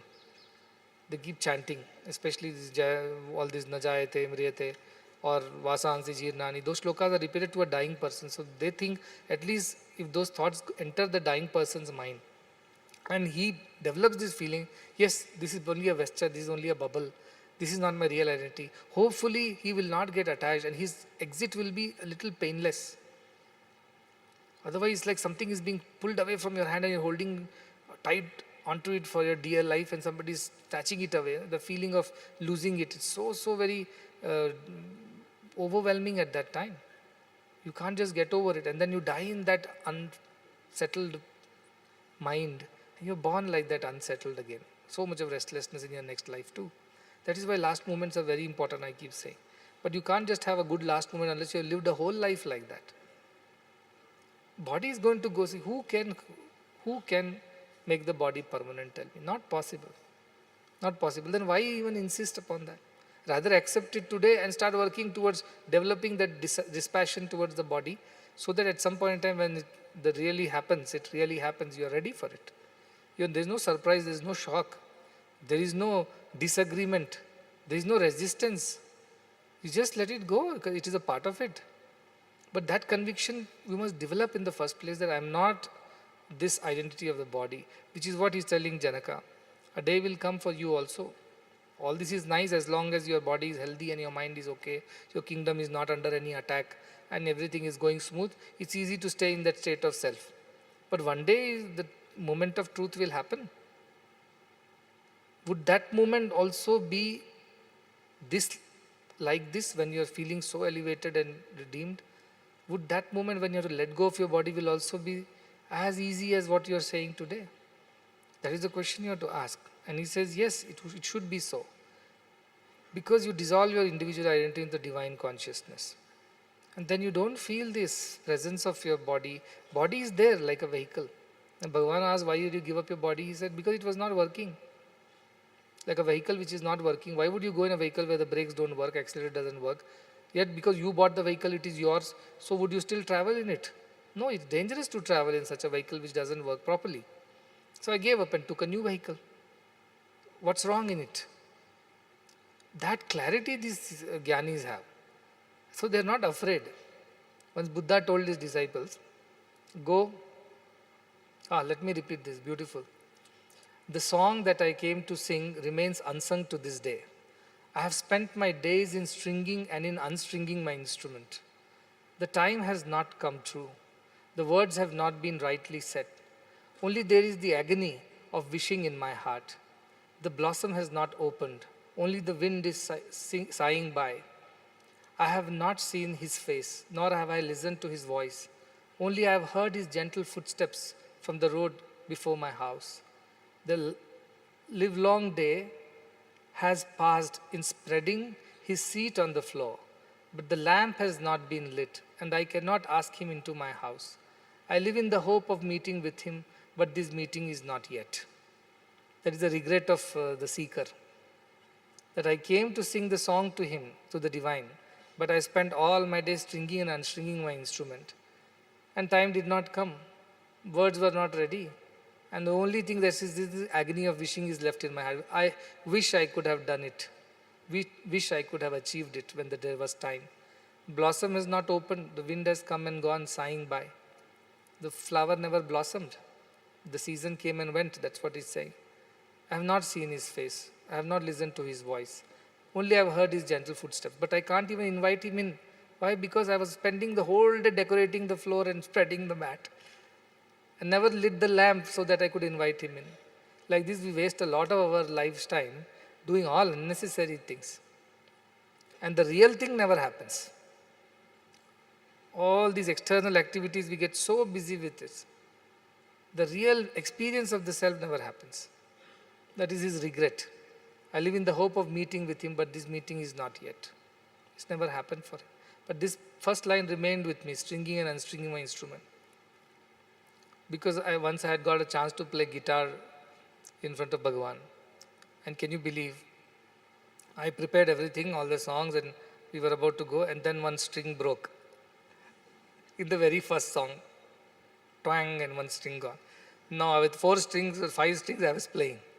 Because the other option is now string your instrument, remove that, put that. This can happen in the middle of the performance. I think I was a little over enthusiastic, I struck it too hard, strummed too hard, and then gone. Then I remembered. But luckily I continued playing, but the song was not as good, right? You don't have one note which is important. Sometimes life is like that. We spend all the time doing unnecessary things. Rather focus on the real thing and get rid of this clutter. So that was the song from Gitanjali, Rabindranath Tagore's. And his thoughts are so deep. And he has lived a life of a sadhaka. I have a feeling that he craved for that divine union, that experience. And all this longing that is reflecting in his songs is nothing but his own personal experience of what he was feeling. Because he had wives and children, and he built institutions, he did that. And I don't know whether he died fulfilled. I don't know, because his last songs don't sound very, very positive that way. There is a longing, craving, pining in his poetry, which is an indication of what he was going through inside, right? So he felt, I've spent a whole life doing so many big things. I became a Nobel laureate, this, that, but at the end I did not experience that divine insight. Then what is the point? So it should not be our lot when we are leaving, that we could have done better with our lives, and alas, we didn't do. And we spent all the time preparing, but we never prepared ourselves enough to invite him into our hearts. So that should not happen. That is what that regret is all about. So here also he says that body is a bubble and it will disappear. Bhagavan says, what body is a water bubble, mind is a mad monkey. Do not trust the body, do not trust the mind. He used to always say that. This is what he's saying, that one day will come to you, Janaka. Today you're saying you're all self and things like that, but one day will come to drop this body off. And that day also you should feel the same. And to prepare for such a day, today itself, you merge your identity into the divine consciousness and just be. Just be. Otherwise, these people who have undergone Jesus Christ nailed to the cross, Buddha poisoned, or Adi Shankara dying of asthma or whatever the disease, Vivekananda dying of another set of diseases, even Bhagavan's body. If these people were really identifying themselves with the body, they wouldn't have gone through what they went through. They wouldn't have gone through. When Bhagavan was going through all these, whatever hospital treatments, it was not easy, I'm sure. But he said, he said, I'm peaceful, I'm restful. Don't worry about me. Why? Because they don't identify themselves with the body. That is why they can be at peace even in the middle of all the issues that the body is going through. So all these great ones have shown us the way. I was telling a story when Buddha told his disciples, go and preach in this village. They said, this village is full of goons and thugs and dacoits and criminals. What if they shout at us and scold us? Buddha said, what will happen? They will scold you. Think that they have not beaten you. So continue. Then one chicken-hearted, whatever they beat us, says, if they beat you, think that they have only beaten you, they have not killed you. The third one says, what if they kill us? He said, if you are so afraid of dying and you are so attached to your body, you can't be my disciple. You can't be my disciple if you are so afraid of dying. That is what I also say. You can't be my disciple if you are afraid of losing these worldly possessions, relations, attachments, ideas, or even this body and its identity. Then you can't be a disciple of God. You can only be another layman, another ordinary mortal, Agyani, doing what he's got to do in the world. You can't be a good disciple unless you have overcome this fear. So Buddha tells his people, so that is the idea, you give up the attachment to the body like bubble, because it will burst. Third shloka, next page 262. Pratyaksham avastutvat vishwam nastyamale tvayi rajju sarpa ivat vyaktam evameva layam vraja. He says pratyaksham, though it is directly seen and perceived, but avastutvat, it is not real. It appears to be real, this world, Vishwam. This is not real, naasti, amale tvayi. It doesn't exist in you. Amale means without any sin, without any impurity, which is your self. He says, you are the self, and this world which appears to be real, which is perceived as real, it is actually not real. How? Again, we're going back to the classic example. Rajju sarpa iva vyaktam. Like the snake appears to be real in the rope.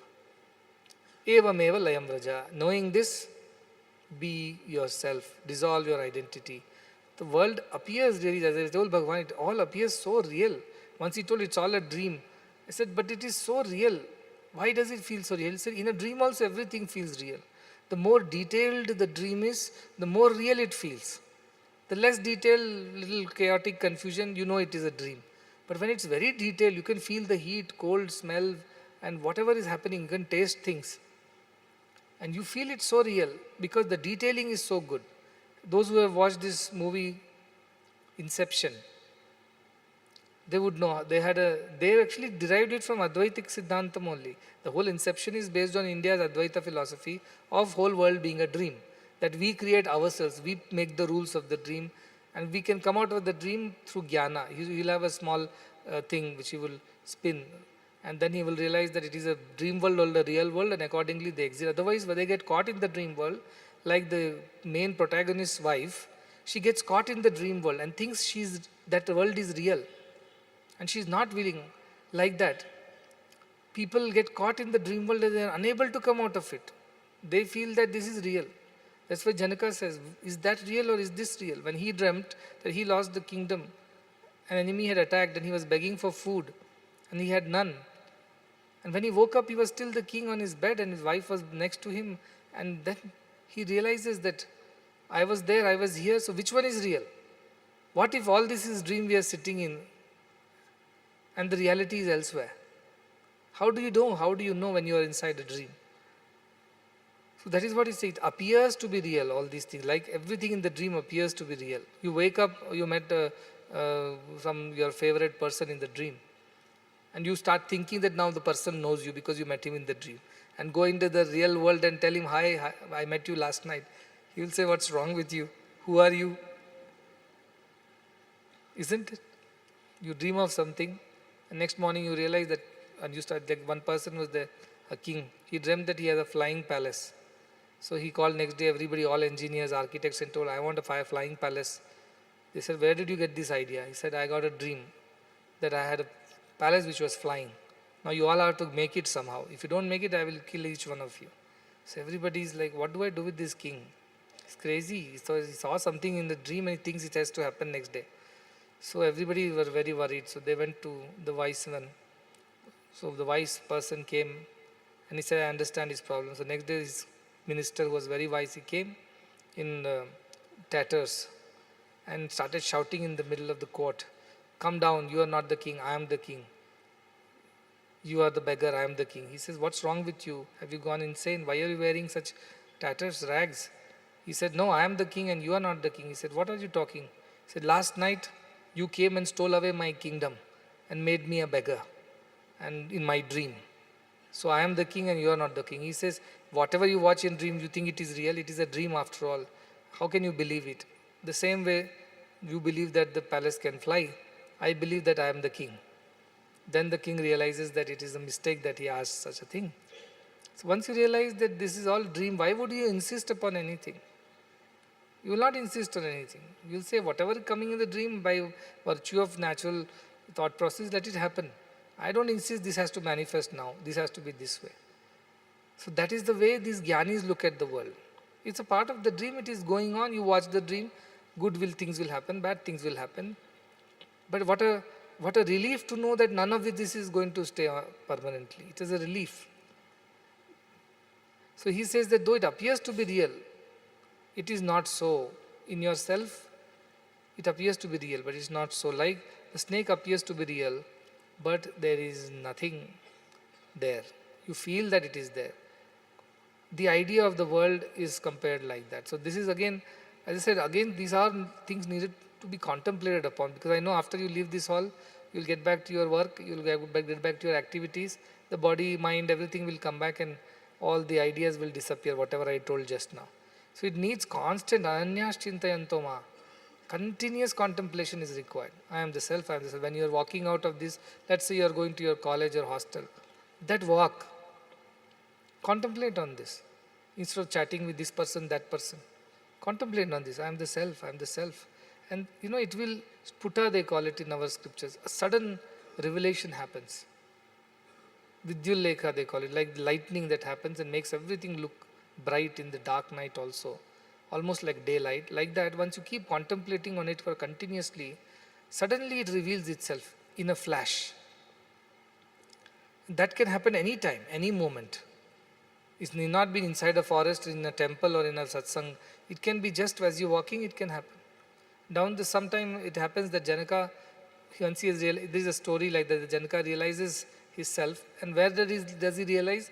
He is climbing a horse, and his one leg is in the air, and the other leg is on the footrest of the horse saddle.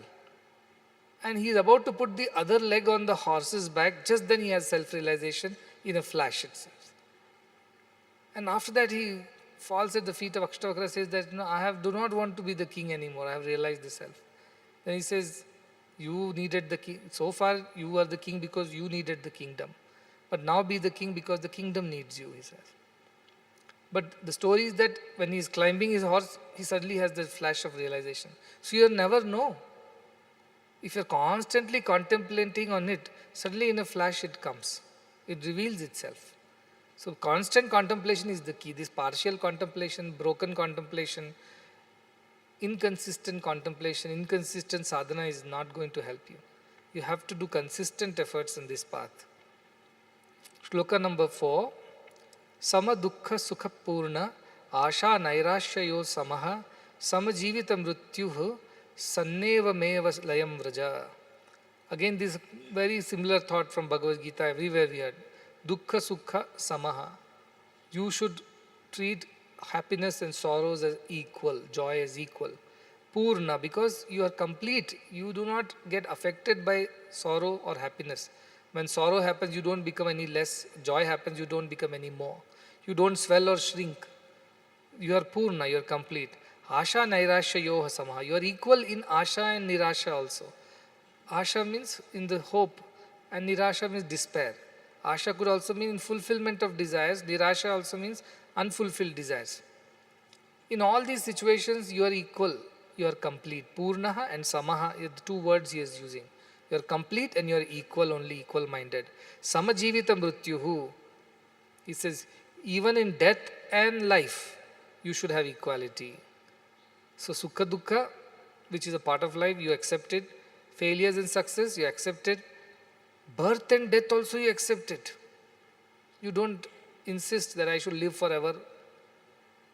And sannayameva layam vraja. Being in such a state, layam means dissolve your identity with your body, mind and be in that state. Move on from this idea that your body and mind. Remain in the self, he says. So all things he has covered.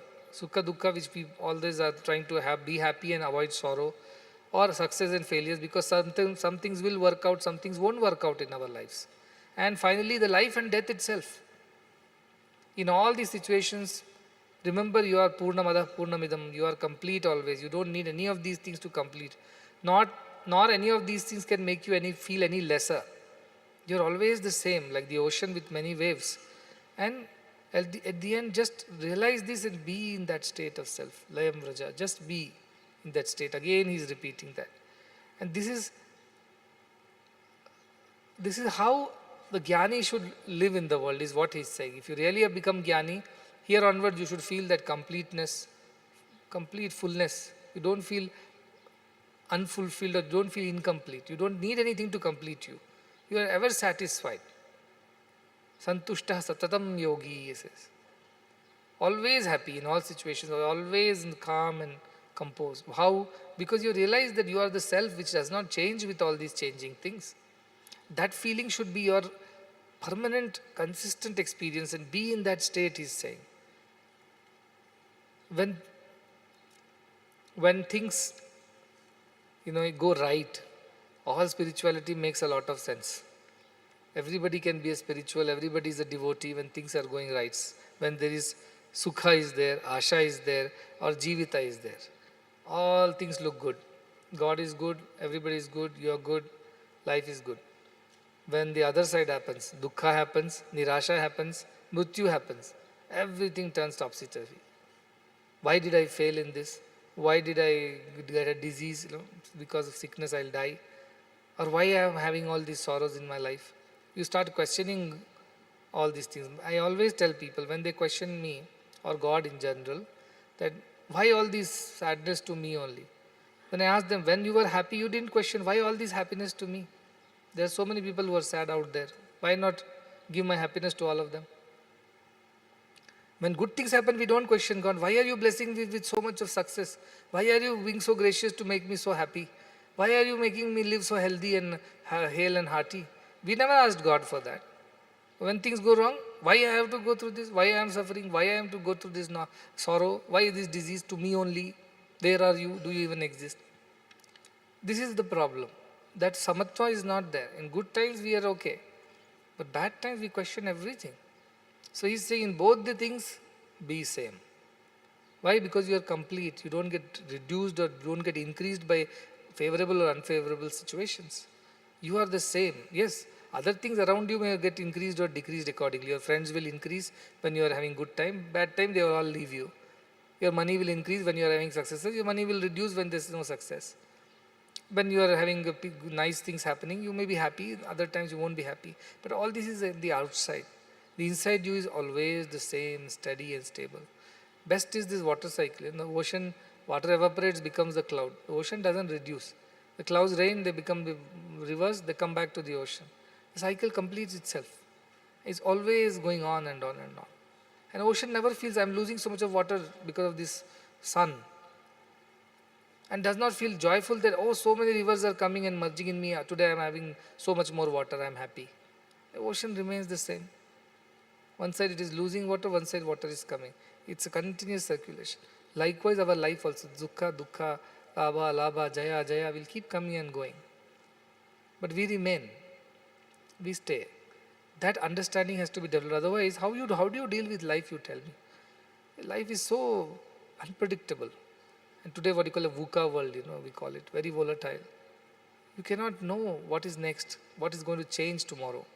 Nobody knows. No, anybody says, I know, is fooling himself. Things can change. So in such a world, how do you remain peaceful and happy? The only way is spirituality, to remain in the self. Otherwise, you will every day swing from this end to that end, happiness to sorrow, success to failure, loss to gain. There is no end. And how can you even lead a life with so much of happening? everywhere, every moment, you cannot. So the idea is that you remember that you are the self, and that will give you at least the mental strength. Even if you have not fully experienced it, the idea itself will give you the strength to deal with the world. That itself is amazing. If that idea itself is not there, you cannot deal with the world.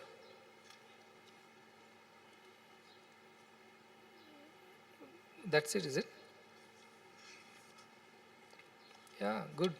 Only 4 shlokas in this chapter. Wait, then I will tell you a story. There is a beautiful book called Tripura Rahasya. Tripura Rahasya is, at some point in time when I was probably in my 20s, somebody told it's a great text, Tripura Rahasya. So I went and got a copy of it. I started reading. I couldn't go past the first few pages. I couldn't understand anything. I thought, what is this book? Who even reads this book? Somebody told Ramana Maharshi had recommended that sadhakas should read Tripura Rahasya. Now, because somebody told, I went and got a book. I started reading, but I was Adhamadikari, I was not ready for it. So I couldn't understand anything. But much later when I read Tripura Rahasya, everything started making sense. Context has to happen. You have to go through some part of your life to experience these truths. So sometimes they ask me, when you're teaching this, all these small kids are there. What have they seen in life? What do they understand? They're simply getting bored sitting in this satsang. Already I don't call the 6th to 8th category at all because they will understand nothing of it. So they are all having their classes or playing or doing whatever. But 9th onwards I said they must attend. But some people said even 9th, 10th do they understand? I told you, think even these devotees understand anything? Nobody understands it fully, so don't worry. Nevertheless, I must see a hall full of people, then only I feel like talking. So everybody is called inside the hall. But the idea is that somewhere, being in the proximity of the divine, something will rub on to you. And at least for that part of the day, I'm not saying all these 2 hours you are completely focused, dedicated and devoted. No, at least 2 minutes, 5 minutes, 10 minutes here and there you caught a few points. And who knows when it will help you in the future. So I was reading this Tripura Rahasya. It is a story. Again, it's a Advaitic script. Mostly Advaitic or Tantric, whichever, because Sri Vidya Upasana is more of a Tantra thing. The Tripura Rahasya is the deity. Tripura is the goddess who pervades the 3 puras, 3 worlds. Jagrata, Swapna, Sushupti. And she represents the Turiya, the ultimate self, which is in your waking, in your dreaming and in your deep sleep state. And you must meditate on that Turiya self. But here it has been, because they are the Upasakas of Sri Vidya, they worship that forth as a feminine power. As I mentioned yesterday or some day back, some Shiva people say Shiva is the supreme, Vishnu people will say Vishnu is the supreme, and like that. So Devi Upasakas will say Sri Vidya is the supreme. So that is the idea that in this story Parashurama is very frustrated after killing so many people. Parashurama was the son of Jamadagni. And it so happened that the Jamadagni was killed by a king, Kartavirya-Arjuna, who wanted similar cow like Vashishta. He also had this wish-fulfilling cow, Nandini. So this, similar to Vishwamitra wanting the cow from Vashishta, this Kirtavi, what do you say? Kartavirya-Arjuna, he wanted to steal that cow. So Jamadagni resisted, so there was a fight and he kills Jamadagni. That's it. Parashurama becomes very angry. He has killed my father and now I'll come finish all the Kshatriyas. So he goes on a rampage, killing all the Kshatriyas possible, and they creates a whole lake out of their blood, the pool. And so angry he was. And after having finished all the Kshatriyas, he thinks nobody is left, he goes to Himalayas. But there he finds out that a new Kshatriya is come by name Sri Rama, Lakshmana, Bharat, Shatrugna. So he says, I'll finish him also, and he comes down from the hills to kill Rama. But Rama defeats him and humbles him, and then he feels very humiliated, and Rama says, I will not kill you, you go away and find your own way to peace. Then he looks for a guru and he meets an Avadhuta. Avadhuta starts giving him wisdom about all the self. He doesn't understand a word because he's not ready for it. So then Avadhuta says, I will guide you to another Avadhuta, you go there, he is a better teacher. That's how he meets Dattatreya. Dattatreya teaches him about Tripura Rahasya. Dattatreya first tells him, go take this stone, this is Goddess Tripura, think like that and worship her. And when the time is ready, you come and ask me questions. He doesn't understand, he simply obeys, takes the stone because he's not ready mentally, he's still full of Kshatriya anger. He's Brahmin, but he behaves like Kshatriya. Sadharma is not followed. So he's restless. So he gives in, says, you worship this, and when your worship is done, come back to me. So after several years of worship, 12 years, he worships that little piece of stone and does pradakshina to it. And after that, he feels, why am I doing this? Who is this Tripura? Right questions start arising. Shraddhaya paripatena pariprashnena sevaya. Good questions start arising in him. Now he wants to know answers. So he again searches for this Dattatreya. And I said, when the disciple is ready, Guru appears. So Dattatreya appears. And then he asks him, what is this Tripura? What are you trying to teach me? What is this self? What is this knowledge? That's how then this discourse starts. And this discourse is captured in Tripura Rahasya. So there is a story of one kingdom where there is a king who has two sons, Hemachuda and Muktachuda. And these two people go for hunting. And while hunting, they lose their way. There is a storm. And this Hemachuda, the older one, lands up in a place, in an ashram of a rishi, all alone, thirsty, hungry, where he is greeted by a nice, beautiful looking young girl, almost a damsel. And she feeds him, gives him water, fruits, everything, and takes care of the hospitality. And he falls in love with this girl. And then, though he has the desire to propose, but he cannot because he doesn't know what is right. He waits for her father to return. And father is Vyagrapada, who comes from the forest whenever he finishes his work. And when Vyagrapada comes to the ashram, he meets this Hemachuda, and he figures it out that Hemachuda wants to marry this daughter of his, who was a foster daughter, who was a daughter of an Apsara, a heavenly damsel, whom this Vyagrapada was raising. So what he does, he reads his mind and then tells, it's good for you to marry the daughter because he foresees the good that will happen through this marriage. So finally he takes the daughter, gets married and takes the girl to the kingdom. In the kingdom, everybody is very happy that there is a new queen that has come. And she is very talented, very intelligent, also very balanced and spiritual. So everybody is happy. And they go for a honeymoon as usual after the marriage. But this girl, Hemalekha, she is not interested in anything.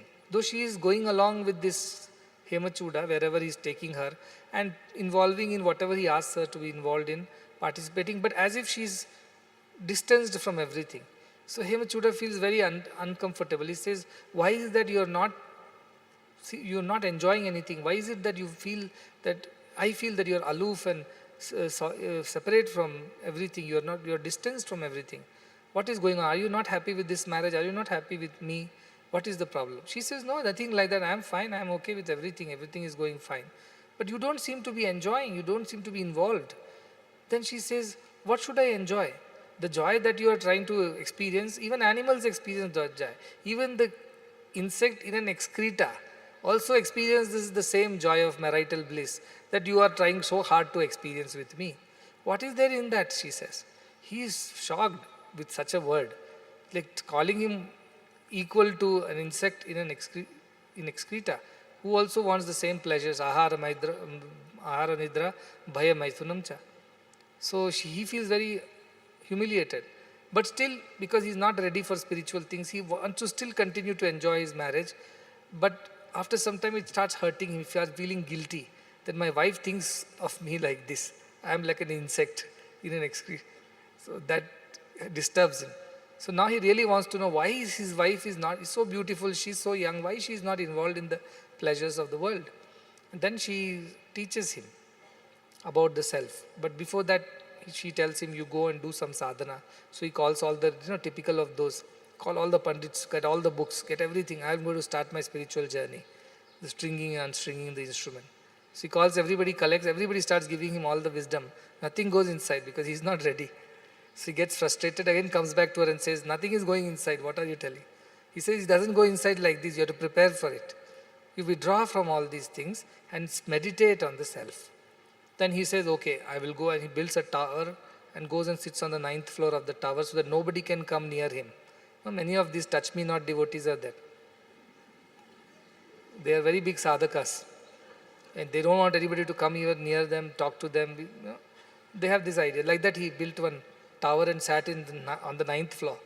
Didn't want anybody to come, not even Hemleka. So one day she goes to search what is happening to this man. She goes there. Then he asks, when I meditate, I see white light, like many people write to me. Today I meditated, I saw this light, that light. So he also tells the thing. But then again it disappeared into a big dark light. Then I got very scared and I came out of the meditation. Some people go through these things. They meditate, suddenly they see very nice, beautiful colors. Next moment everything becomes dark and their identity is dissolving. They get scared and then come out of the meditation. No, something is happening. I felt I was dying. Was it real? Then Hemaleka says, neither that white light is real, nor this black light is real, or whatever darkness is real. That which is in between the two thoughts is the real. This is also a thought, that is also a thought. In between the thought, that gap which exists between two thoughts, meditate on that, dilate that and be in that. So then he tries and he gets it. Between the two thoughts, he is able to stay in the state of no thought and he experiences some great joy. Then Hemaleka tells, what happened? He says, I am experiencing great joy. I cannot open my eyes. Don't disturb me. What a pity that you are not meditating. Only I am meditating. You also go meditate. These are all those newcomers in spirituality. The novices, they think they know everything. So it is what a pity that nobody is experiencing this joy of bliss of self. You are also not experiencing. I pity you, he tells her. He says, open your eyes. She says, open your eyes. What is this joy that depends on opening and closing of your eyelids? When you close your eyes, you are joyful. You open your eyes, you are miserable. What is this kind of joy? Then she teaches him about Sahaja Samadhi. Samadhi is when you go into your state of mindlessness or whatever, no thoughts, and you experience the self. Then she says, this is not real. The real is, while your eyes are open or closed, you should still be able to experience the joy of self. Be like that. So she teaches him and he attains Jivan Mukti, he attains Sahaja Samadhi and then becomes, of course he doesn't run away from the kingdom and responsibilities. They go back to the kingdom, they continue to rule, but looking at his different behavior, his brother gets inspired, Muktachuda. He says, something is different about you. You are doing the same things but with a different attitude. What's happened? Then he says, my wife taught me about Jivan Mukti, about self-realization. So Muktachuda also becomes very interested. His brother also realizes the self. Looking at both the sons, the king becomes interested. King also becomes a jnani. Looking at the king, the queen becomes interested. The queen also becomes a jnani. Like that, looking at the kings and queens and the princes, the whole kingdom gets interested in self-realization. The whole kingdom becomes jnani. It seems even the parrots and the animals also would talk about self-realization in the kingdom. And then the whole kingdom is renamed as Vidyanagari as per the book. So the idea is that one jnani can transform the whole society. One Hemaleka enters the kingdom and transforms her husband, and through her husband, the father-in-law, and everybody. All have become jnanis. So I used to tell in COVID, would that ever happen that Sathya Sai Grama becomes Vidyanagari, where everybody is a jnani and we need not worry anymore about any worldly things. Will that happen? But we have to work towards it, see? We have to work towards it. Everybody puts effort like Hemachuda put efforts. Like that, if everybody puts effort, but then at the end of it, the jnana is not that you want to close your eyes. Because after last discourses, many people said, we don't want to work in any department. Allow me to, even people asked me to permit them to get divorced and stay alone and do sadhana. I told, do you really think this is what you've understood of all the teaching that I've given? No. If you have to change the outside to change the inside, you have not attained anything. In whatever is the outside, if you still can change your inside, that is when you are really growing spiritually. That is how one should look at spiritual path. Nothing changes in the outside. On the outside, things go on as they were. But you change inside. But most of the people, stringing and unstringing the instrument, change all the outside. I don't want to work with these people. Remove them from my vicinity. Give me a peaceful corner room. There should be nobody making any noise. These children should not be playing outside my window. Those old people should not be chatting under my balcony. There should not be any noise. Food should be sattvic. Why they're putting so much of oil and so much of spice in every food? How will I grow spiritually? 100 dramas they do. Nothing they realize. All this drama, they think they're achieving something by changing everything on the outside. And they think that's a preparation to change the inside. No. Changing the inside is not dependent so much of the outside. Like this Hemachuda went and built a tower, sat on the top floor so that nobody even comes near him. All this is unnecessary drama. If you're really sincere, wherever you are, as you are, you will be able to still progress spiritually. Instead of insisting on all the changes that have to happen. Earlier, I have to wear only linen, eat only sattvic dry food, wake up at some unearthly hours, not engage in any activities of the ashram. There was somebody who told, I asked, why are you not coming for satsang? I am meditating on the self in my room. I said, are you going for your dining sessions to the dining hall? Ah, of course I am going for that. Why don't you meditate that time on yourself?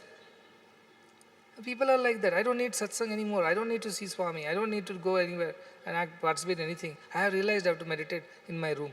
But when you're hungry, you're out. Buying groceries, eating in the canteen, and then immediately running back to your room to meditate again on the self. I said, what is this drama going on? Some people have taken it that far. Middle path, balanced life. That is what it will happen to you. All these external drama and paraphernalia, I don't like it, nor I encourage it. Somebody, I will shave off my head, or somebody, can I grow my beard? I told both are not required. Just have a decent haircut and come like a decent person. Can I grow beard? Why should you grow beard? How does it add to your spiritual growth, is I'm saying. No, can I shave off my head? Why? So that I do not spend time. Why you are even giving that much of attention to your hair is my question. Just groom and come. These kind of wrong ideas should not come. Can I wear tatters? Can I wear suti or whatever linen? Can I? Not required. Wherever you are, whichever hostel, whichever office, whichever place, continue being like that. But change the inside. That is the idea. Don't waste time in stringing and unstringing your instrument. The song will never be sung. Don't do that waste of time in all these externalities, because it is very attractive. It draws you very quickly and you start feeling that you are progressing, but it is not really necessary. Your inside should get cleaned up. So there is one bhajan he'll sing, and after that we will close the Purandara Rasa bhajan.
नानी के बड़ावनु नानी के परदेसी, नानी के बड़ावनु नानी के परदेसी, नानी के बड़ावनु नानी के परदेसी।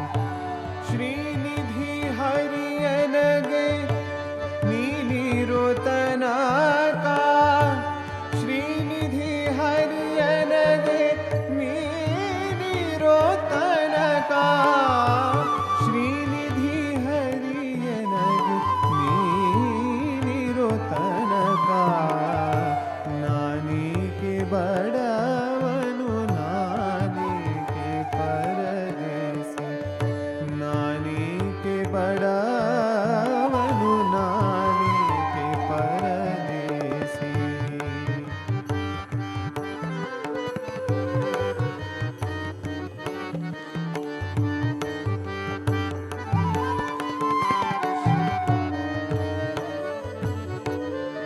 ಹುಟ್ಟಿಸಿದ ತಾಯಿ ತಂದೆ ಇಷ್ಟಮಿತ್ರನು ನೀನೆ, ಹುಟ್ಟಿಸಿದ ತಾಯಿ ತಂದೆ ಇಷ್ಟಮಿತ್ರನು ನೀನೆ, ಅಷ್ಟಬಂಧು ಸರ್ವ ಬಳಗ ನೀನೆ, ಹುಟ್ಟಿಸಿದ ತಾಯಿ ತಂದೆ ಇಷ್ಟಮಿತ್ರನು ನೀನೆ, ಅಷ್ಟಬಂಧು ಸರ್ವ ಬಳಗ ನೀನೆ, ಪೆಟ್ಟಿಗೆಯೊಳಗಿನ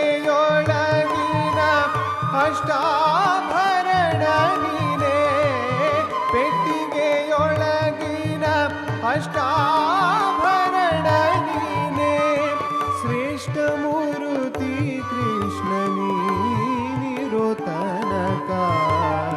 ನಾನಿ के बड़ावनु नानी के परदेसी, नानी के बड़ावनु नानी के परदेसी।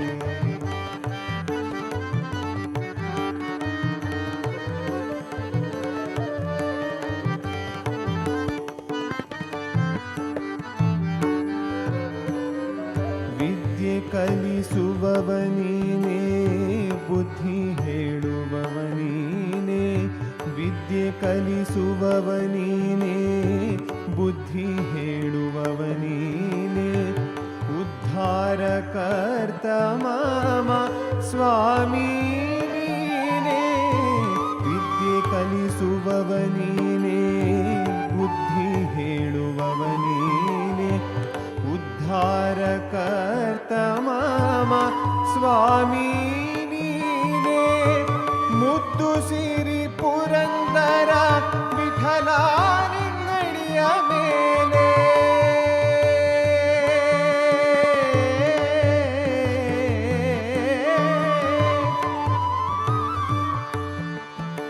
ವಿಠಲ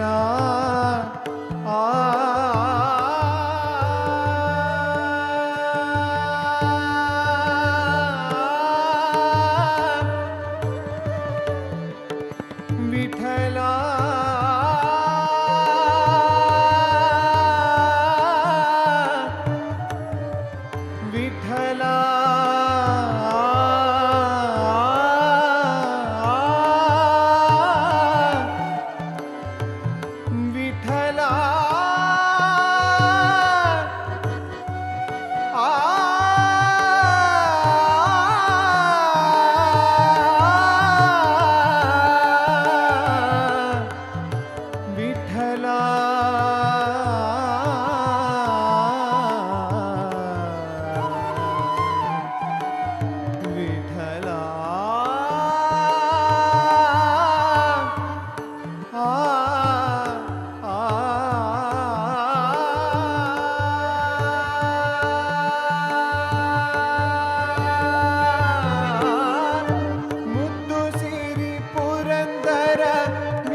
सर्वसुगुण सिंधवे सकल सुजन बंधवे सर्वसुगुण सिंधवे सकल सुजन बंधवे गुरवे मधुसूदनाय महितमंगलम् सद्गुरवे मधुसूदनाय महितमंगलम् दीन दुखित पोषकाय दान धर्म प्रेरकाय दीन दुखित पोषकाय दान धर्म प्रेरकाय सर्वलोकहितरताय सर्वमंगलम् सद्गुरवे मधुसूदनाय महितमंगलम् वेदनादवर्धकाय विश्वशान्तिस्थापकाय वेदनादवर्धकाय विश्वशान्तिस्थापकाय ब्रह्मज्ञानबोधकाय दिव्यमङ्गलम् सद्गुरवे मधुसूदनाय महितमङ्गलम् सदय हृदय राजिताय सुमन सदन शङ्कराय सदय हृदय राजिताय सुमन सदन शङ्कराय शरणमुक्तिकारणाय मोक्षमङ्गलम् सद्गुरवे मधुसूदनाय महितमङ्गलम् सत्यसायिनः प्रियाय सत्यप्रेम विग्रहाय सत्यसायिनः प्रियाय सत्यप्रेम विग्रहाय नित्यशुद्ध निर्मलाय नित्यमङ्गलम् सद्गुरवे मधुसूदनाय दिव्यमङ्गलम् सद्गुरवे मधुसूदनाय महितमङ्गलम् ॐ जय जगदीश हरे स्वामी सत्य साई हरे भक्तजना संरक्षक भक्तजना संरक्षक पति महेश्वर ॐ जय जगदीश हरे निसर्गा प्राणपते आश्रित कल्पलतिका आश्रित कल्पलतिका आपदाधवा ॐ जय जगदीश हरे माता पिता गुरुदेव मर्यन्तयो नीवे स्वामी मर्यन्तयो नीवे नाद ब्रह्म जगन्नाथ नाद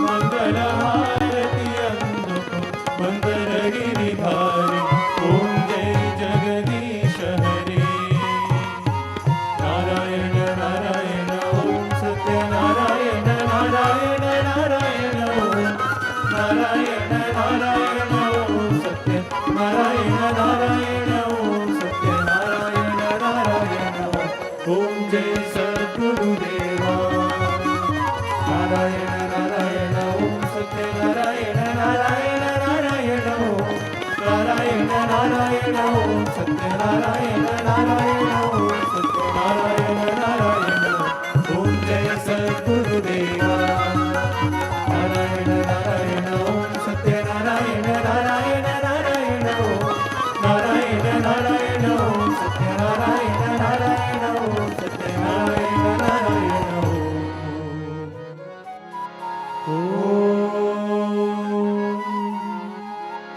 जय सद्गुरुदेवा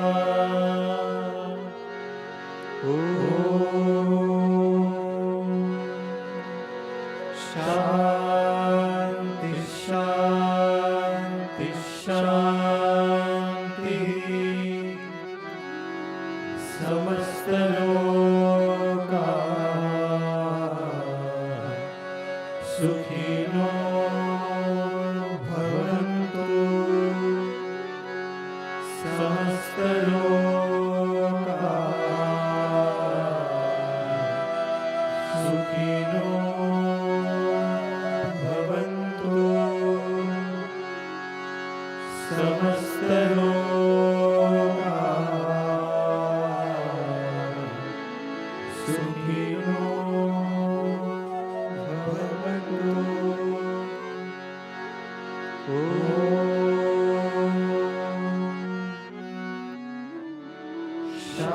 शांति शांति शांति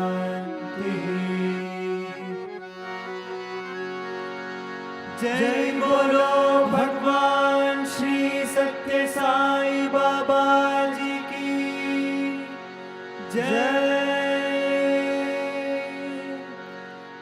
जय बोलो सद्गुरु श्री मधुसूदन साई जी की जय